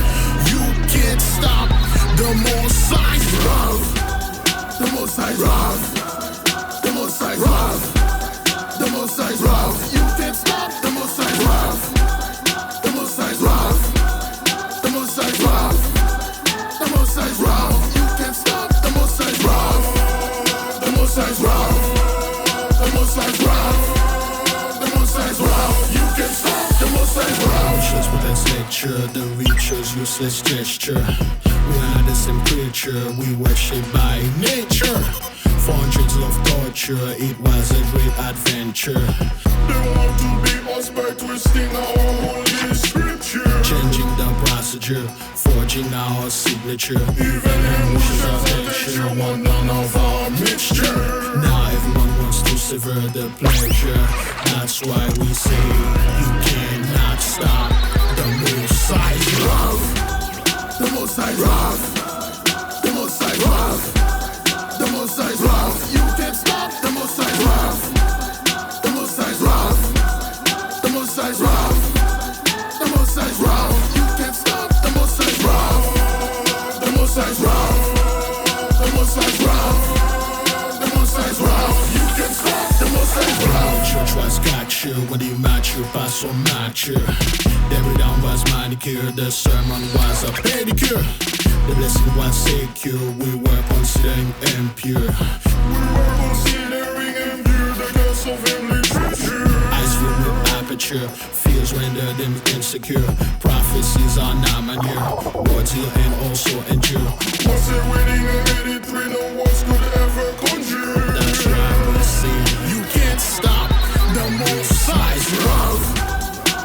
Most High rough. The Most High rough. The Most High rough. You can't stop the Most High rough. The Most High rough. The Most High rough. The Most High rough. You can't stop the Most High rough. The Most High rough. The Most High rough. The Most High rough. You can't stop the Most High rough. You can't stop it. You can't hide it. You can't avoid it. You can't escape it. You can't stop it. You can't hide it. You can't avoid it.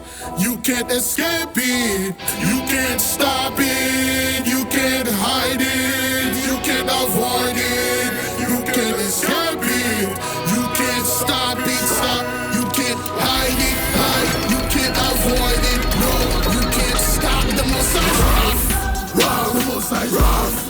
Rough. The Most High rough. Rough. The Most High rough. Yeah. Rough. The Most High rough.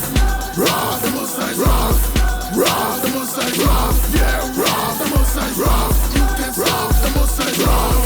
Rough. The Most High rough. Yeah. Rough. The Most High rough. Oh. Rough. The Most High rough. You can rough. The Most High rough. We're gonna rough. The Most High rough. Rough. The Most High rough. Rough. The Most High rough. Yeah. Rough. The Most High rough. Rough. The Most High rough. Rough. The Most High rough. Yeah. Rough. The Most High rough. You can stop the Most High rough. Rough. The Most High rough. Yeah. Rough. The Most High rough. Oh. Rough. The Most High rough. You can rough. The Most High rough. We're gonna rough. Rough. Rough. Rough. Stop. Rough. Stop. The Most High rough.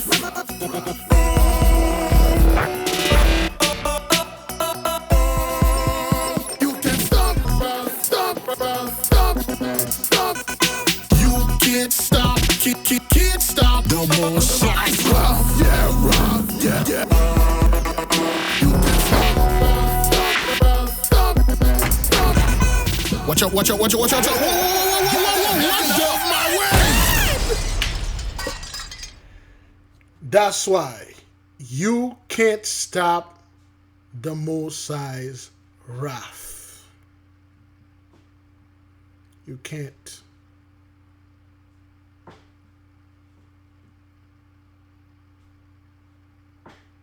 You think you're going to get away with this? You can't. You can't stop the Holy One's wrath. That's what that is. And after that, we're going to listen to Happy Jubilees. Okay? All right, yeah, the album is out. You can get it. Happy Jubilee. You know, that's the name of the album. So, been out about 2 months. You know, we got... we just play wrath. You can't stop the Most High's wrath. And you cannot escape it. You cannot avoid it. Okay? Again, you can get everything here where you can, you know, how you want it. Let me see this. I'll put this like right there. All right. Let's keep on moving, beloved, okay? There was something here. Let me see if I can put them there for you to see. All right, let's keep on moving. Surveillance video shows the moment a small plane crashed in Pacoima Monday, clipping power lines on its way down. The plane was on its way back to the Whiteman Airport when it crashed into a parking lot. A plane crashed in Whiteman Airport 8 hours ago. We talk about this in 2022, 4 years ago. We keep telling those people it's gonna keep happening to such a degree that you guys won't be able to fly. Back us. There you go. KLA's Carlos Salcedo has ongoing safety concerns at the airport as the investigation into the crash continues.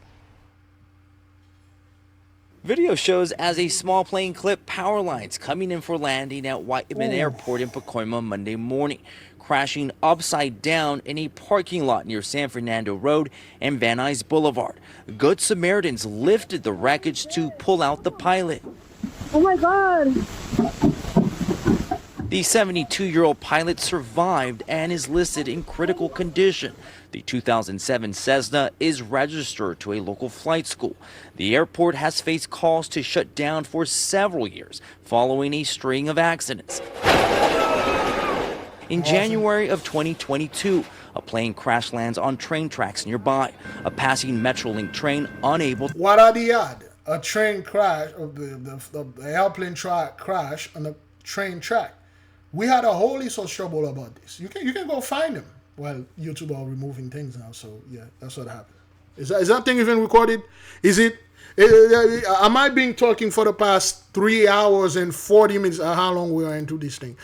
3 hours and 45 minutes. Am I being talking and that thing is not recording? Is that what that is? Nah, it's recording. But some of the time, that stuff is not recording, man. But in the beginning, I did told you this is going to be a very long research trouble because there is so much going on and so much happening. Let's keep on moving. To stop. Go, go, go, go, go! Dramatic body cam video shows LAPD officers risking their lives to pull out the pilot with only seconds to spare.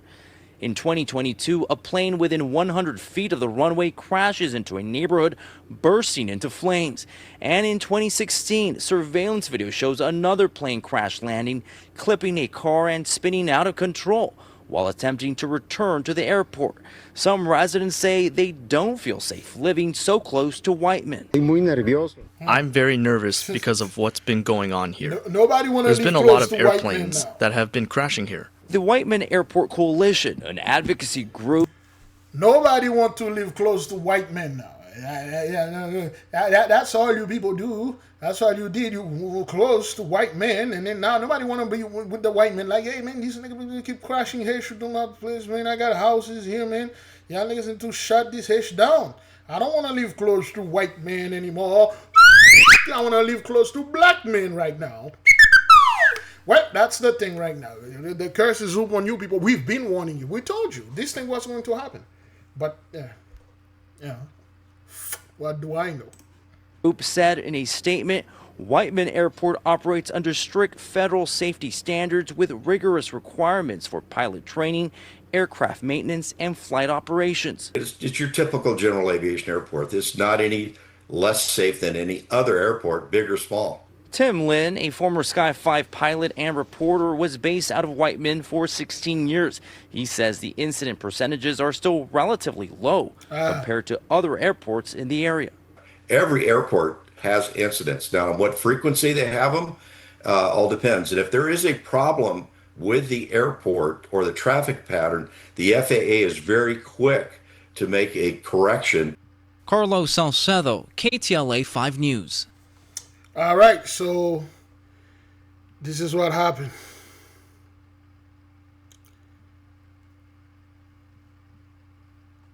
This is what's going on. So let's keep on moving.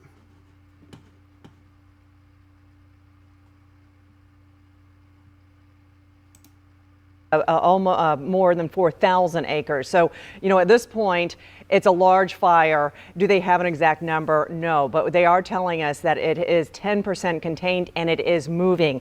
It's been described as a large. How many percent is contained? And then it's contained, but it is moving. What the hell is this? But this thing is contained. It is moving. Is that percentage? And dynamic fire. And you could see just some of the videos that we were showing you. I mean, we're talking about some massive flames that have eaten up structures, including homes, 47 that we know of at this point. And one of the people, one of the persons who talked said that some of the folks have lost everything in Brant Lake County. And when you hear that, there was a shudder here in the studio. I mean, just to imagine that these fires are getting that big and that dangerous and that close to homes to the point where they have destroyed entire homes for folks. There are evacuations that are in place. They're not mandatory at this time. There are advisories, but when people are being advised to evacuate the area, it's good to heed those warnings. And then things to remember. You have gas in the tank, have a go bag ready, have plans for your pets, your animals, which take a little bit more preparation, and that's understood. There are various shelters in Brantley County. We have those listed for you on our website, which is firstcoastnews.com. And already 25 people have started to seek shelter in the shelters there in Brantley County, and more are expected to be there today.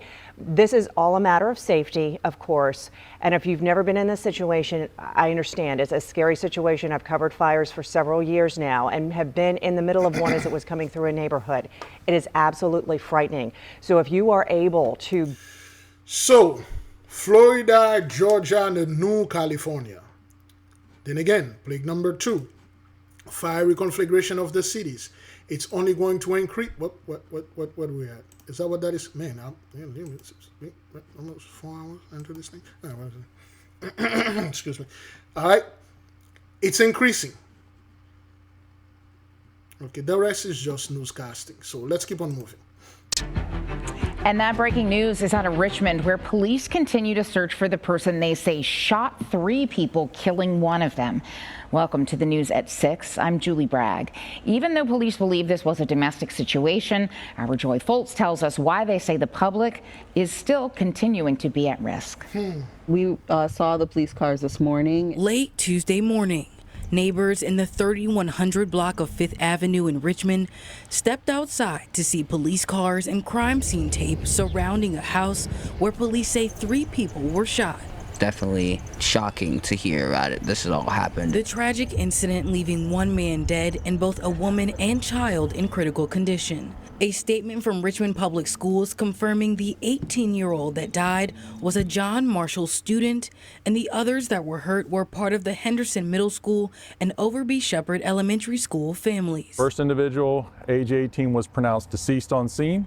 We have a 14-year-old female with what are considered life-threatening gunshot wounds at this time, taken to a local hospital, as well as a 38-year-old female with life-threatening gunshot wounds, also taken to a local hospital. I'm heartbroken. I was definitely crying this morning. And 14-year-old girl being shot, and then an 18-year-old boy's end of life. And didn't get to live the rest of his life. The man suspected of shooting them, 41-year-old Levi Nelson, who police say left the scene and is still on the run. We have warrants for the perpetrator in this case, and we need the public's help. Through the use of our technology, through license plate recognition, we've been able to identify the vehicle used in the getaway of this crime.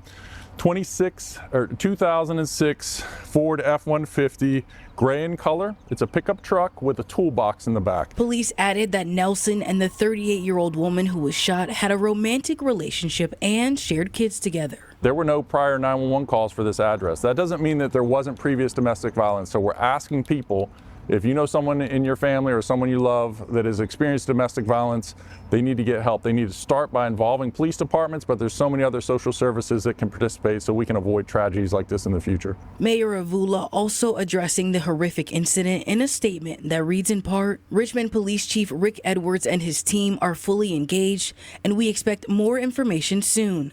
Right now, I ask our community to keep the victims in your prayers. Again, police say the suspect is driving a gray truck with the license plate. This truck is gray to me. It look black. The bottom here is gray, but nonetheless, you can see beloved people are losing their mind.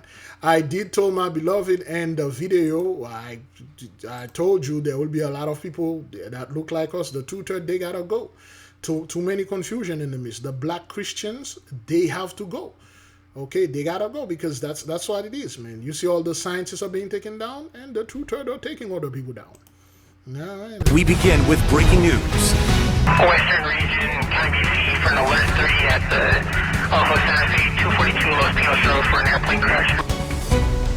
That breaking news, a plane is down at Ojo Santa Fe, just south of the city near La Cienega. This is live video from Sky 7 of the scene. You can see the resort there. You can see the plane right in the center of what appears to be a hotel room, maybe the lobby of the hotel. Just to the bottom left corner of your screen, you can see also the firefighters that have responded and the emergency vehicles that have responded in this situation.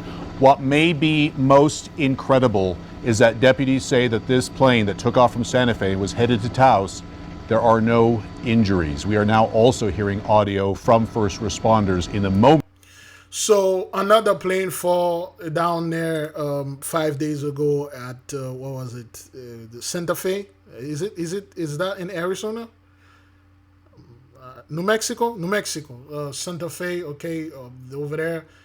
It's just all over, and then people are like, oh, well, this accident happen all the time. Yeah. Moments after the plane went down. It's a small aircraft. There's 2 passengers. Their parachutes are deployed, and they are conscious breathing out of the plane. It landed right in front of the hotel room. There's a strong smell of gas, though.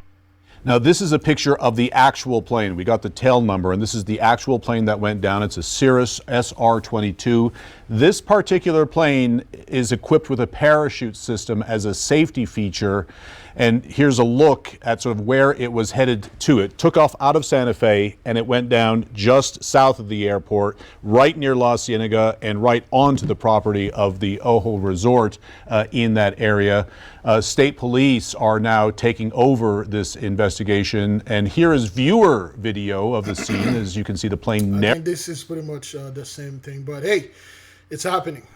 Tonight, we're hearing from the family of a man found murdered in a Boynton Beach field. 29. Okay, this is Boynton Beach. This is in Florida, very close to me. All right, about 25 miles from Fort-Lauderdale. Is that what that is? Let me see. Forgot. I have my own boy staying in Boynton Beach. We were supposed to make something big, but anyway. How far is Boynton Beach from Fort Lauderdale? Oh, 33 miles? Yeah, 33 miles. All right. I was off by 8 miles, so yeah. 33 miles. 10-year-old Jordan Scales was found dead in a wooded area off South Federal Highway just a few days ago. Jordan Scales. The scales, Libra. The balance. The scales, Libra. Balance, judgment. You can't make this up. You can't. Jordan. What does the name Jordan mean? What does the name Jordan means? Jordan. All right. The name Jordan originates from the Hebrew name Yarden or Jaden. Is that what that is? Meaning to flow down or to descend, like the Jordan River. To go down. Okay, to descend. So, these men, okay, Jordan go down, descend. Definition of the word descend. Oops. No, not interested. Descent refers to moving. Okay, you know what? Hang on. Descent refers to moving from a higher to a lower level of downward slope or ancestral lineage origin. Wait, no, not descent. Descend. There we go. Which pretty much the same thing, okay? Okay, descend. Descend. To move from a higher to a lower place, level or position. Jordan, scale. Libra scale. So, literally the message here is this.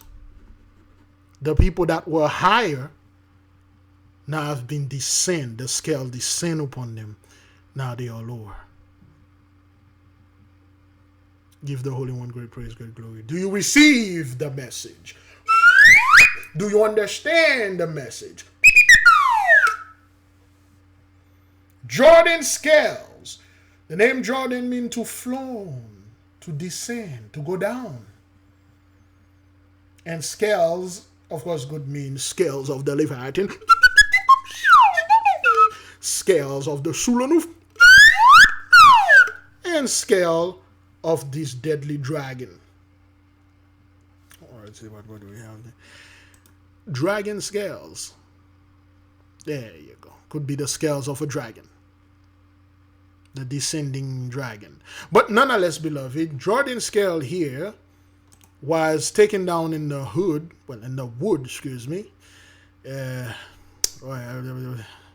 this is near the hood over there in Boynton. Is that what that is? Federal Highway? Well, anyway, let's keep on moving. Reporter Rachel Perry spoke with his family and has their message to the community and to whomever is responsible. This is where investigators say they found the body of Jordan Scales, saying they believe he was Raquel Perry, or Rachel Perry, or Makael Perry, or Mikael Perry. Perry means trickster. That's just like Mr. Stone over there. Whatever the hell happened to Mr. Stone? Wasn't he being indicted under some, FBI groping and stuff, where he told people, I'm Italian, that's what we do. We grope big butt. Sir Perry, Mr. Stone. I haven't heard that fellow for like 4 or 5 years now. Is he burning in hell somewhere? Because, a lot of people are, checking out. Did Sir Perry die in 1988? Or somebody should forward him the number or text it to him. But nonetheless, let's keep on moving. murdered. Now, his family tells me Jordan wasn't perfect and had his struggles, but he deserves to be remembered for the way he loved and the lives he touched. I just wish he could come home and I could give him a big hug. Jordan Scales' sister Hillary and her fiance Ryan tell me Jordan moved to South Florida roughly 2 years ago. It's Jordan. He was kind of a free spirit, so he would go wherever he felt he needed to be. Then he said he was going to Florida, and, it's just, that's how Jordan was. You never knew where he'd end up next. Hillary says her brother wasn't perfect, noting Jordan had his run-ins with the law and struggled with addiction. Despite it all, Hillary says he was loved. No, I just told him, I don't agree with where you're at in life right now. I don't agree with your life choices, but I'm still your sister. I still love you. Telling me even when things got hard, Jordan was the one to make everyone smile. No matter where he was in his life, even if he was going through hard times, he still brought an energy to the room that no one else could. A father, uncle, son, and the youngest of three, they tell me they want Jordan remembered for more than the challenges he faced. Of course, you got Mr. Jordan here, Scales, okay? Jordan, Scale, young man, holding a fish, fisherman. He got hunted by the hunter. If you know, you know. Fish, Pisces, water, river, behind it, descending. The way that he's leaning to the left, he's descending. The way the fish is rising, the fisherman is rising. And the hunter, the guys that used to be the hunter, is going down right now. So you do whatever you want with this. Let's keep on moving. Might not have been doing the best, but So he I was go, trying. how long we are into this thing? Good grief! And that's more than I can say for a lot of people that faced the struggles that he did face. Okay, look, if they told you this guy was that guy,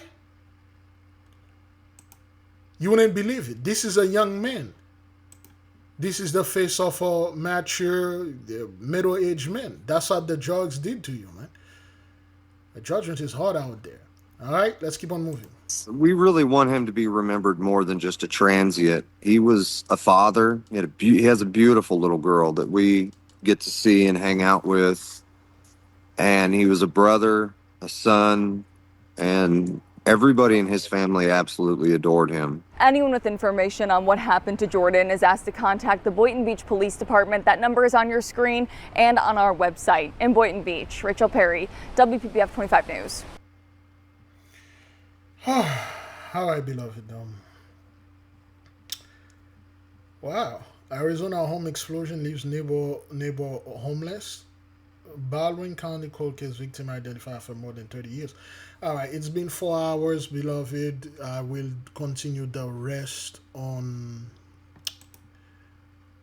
the next Friday, I believe. I'm pretty sure there's a hell of a lot more things that are going to happen before I publish this thing on Saturday. Noga. And with that, beloved, I will leave you with our song, Happy Jubilee.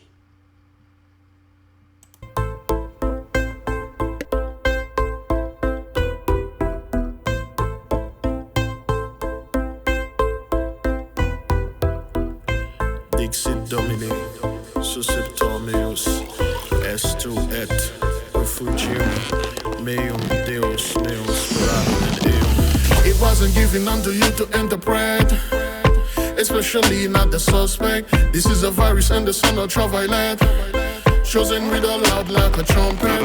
Father, we are only water in a bucket, but to him you are like wicked spit on the toilet. The word is going all over the internet.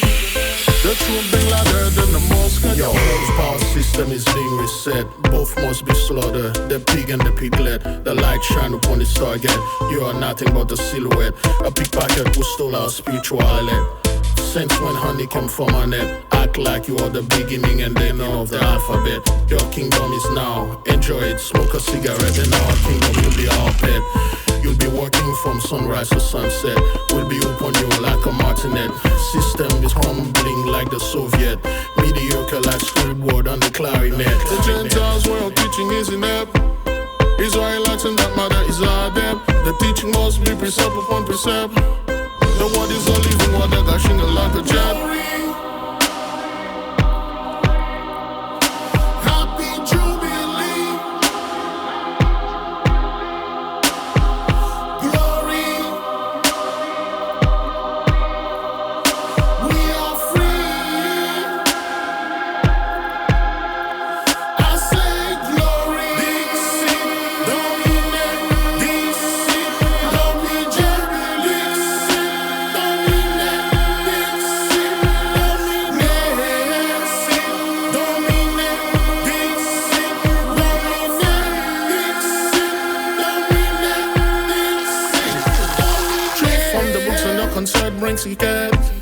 Playing with the words is like playing Russian roulette. Do the honor meet when he adjusts a snippet.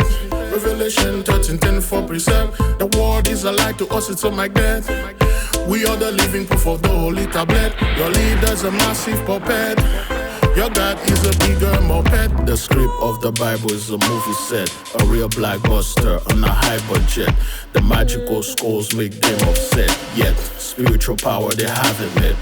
The word took them out like a green beret, captured and sold in the open market. Chastised with bullwhip and afflict with the belt. Heard the truth, hearts melt.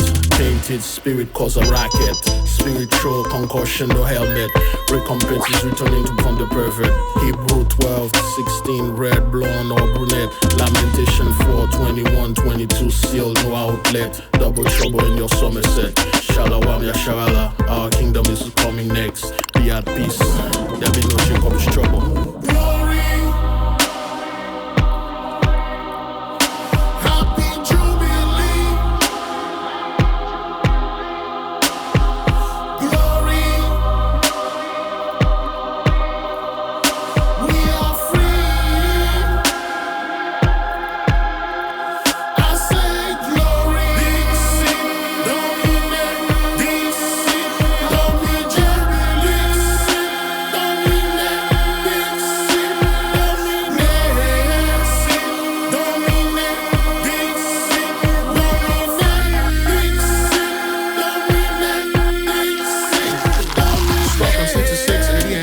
Gazette. They show you like spiritual etiquette. Numbers 35, 33's a huge dead. Y'all better bring a tourniquet. The truth shot you down, wicked cabaret. No Jacob's trouble, beloved, no fret. We are POW certified vet. 3 eyes at last, reverse for you, cadet. Happy Jubilee, wear your crown and coronet. Michael's in the midst with the bayonet. Great glory to our magical baguette. Great praise when rising is our epithet. He that dwelleth in the aid of the Most High shall abide under the protection of the God of Jacob. Dixit Domine, Deus meus, spirabo en meum. He shall say to the Lord, Thou art my protector and my refuge, my God, in him will I trust. Be at peace.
right, beloved. Join us on Patreon. Get our book. Get the album. And you have a great night. Not quite sure what time it is right now. Most likely it's 1 a.m. To my seniors, I apology because, again, I did not intend it to make it that long, but there's so much going on. I missed last week Esau's Trouble, so I give you guys double. Shalom.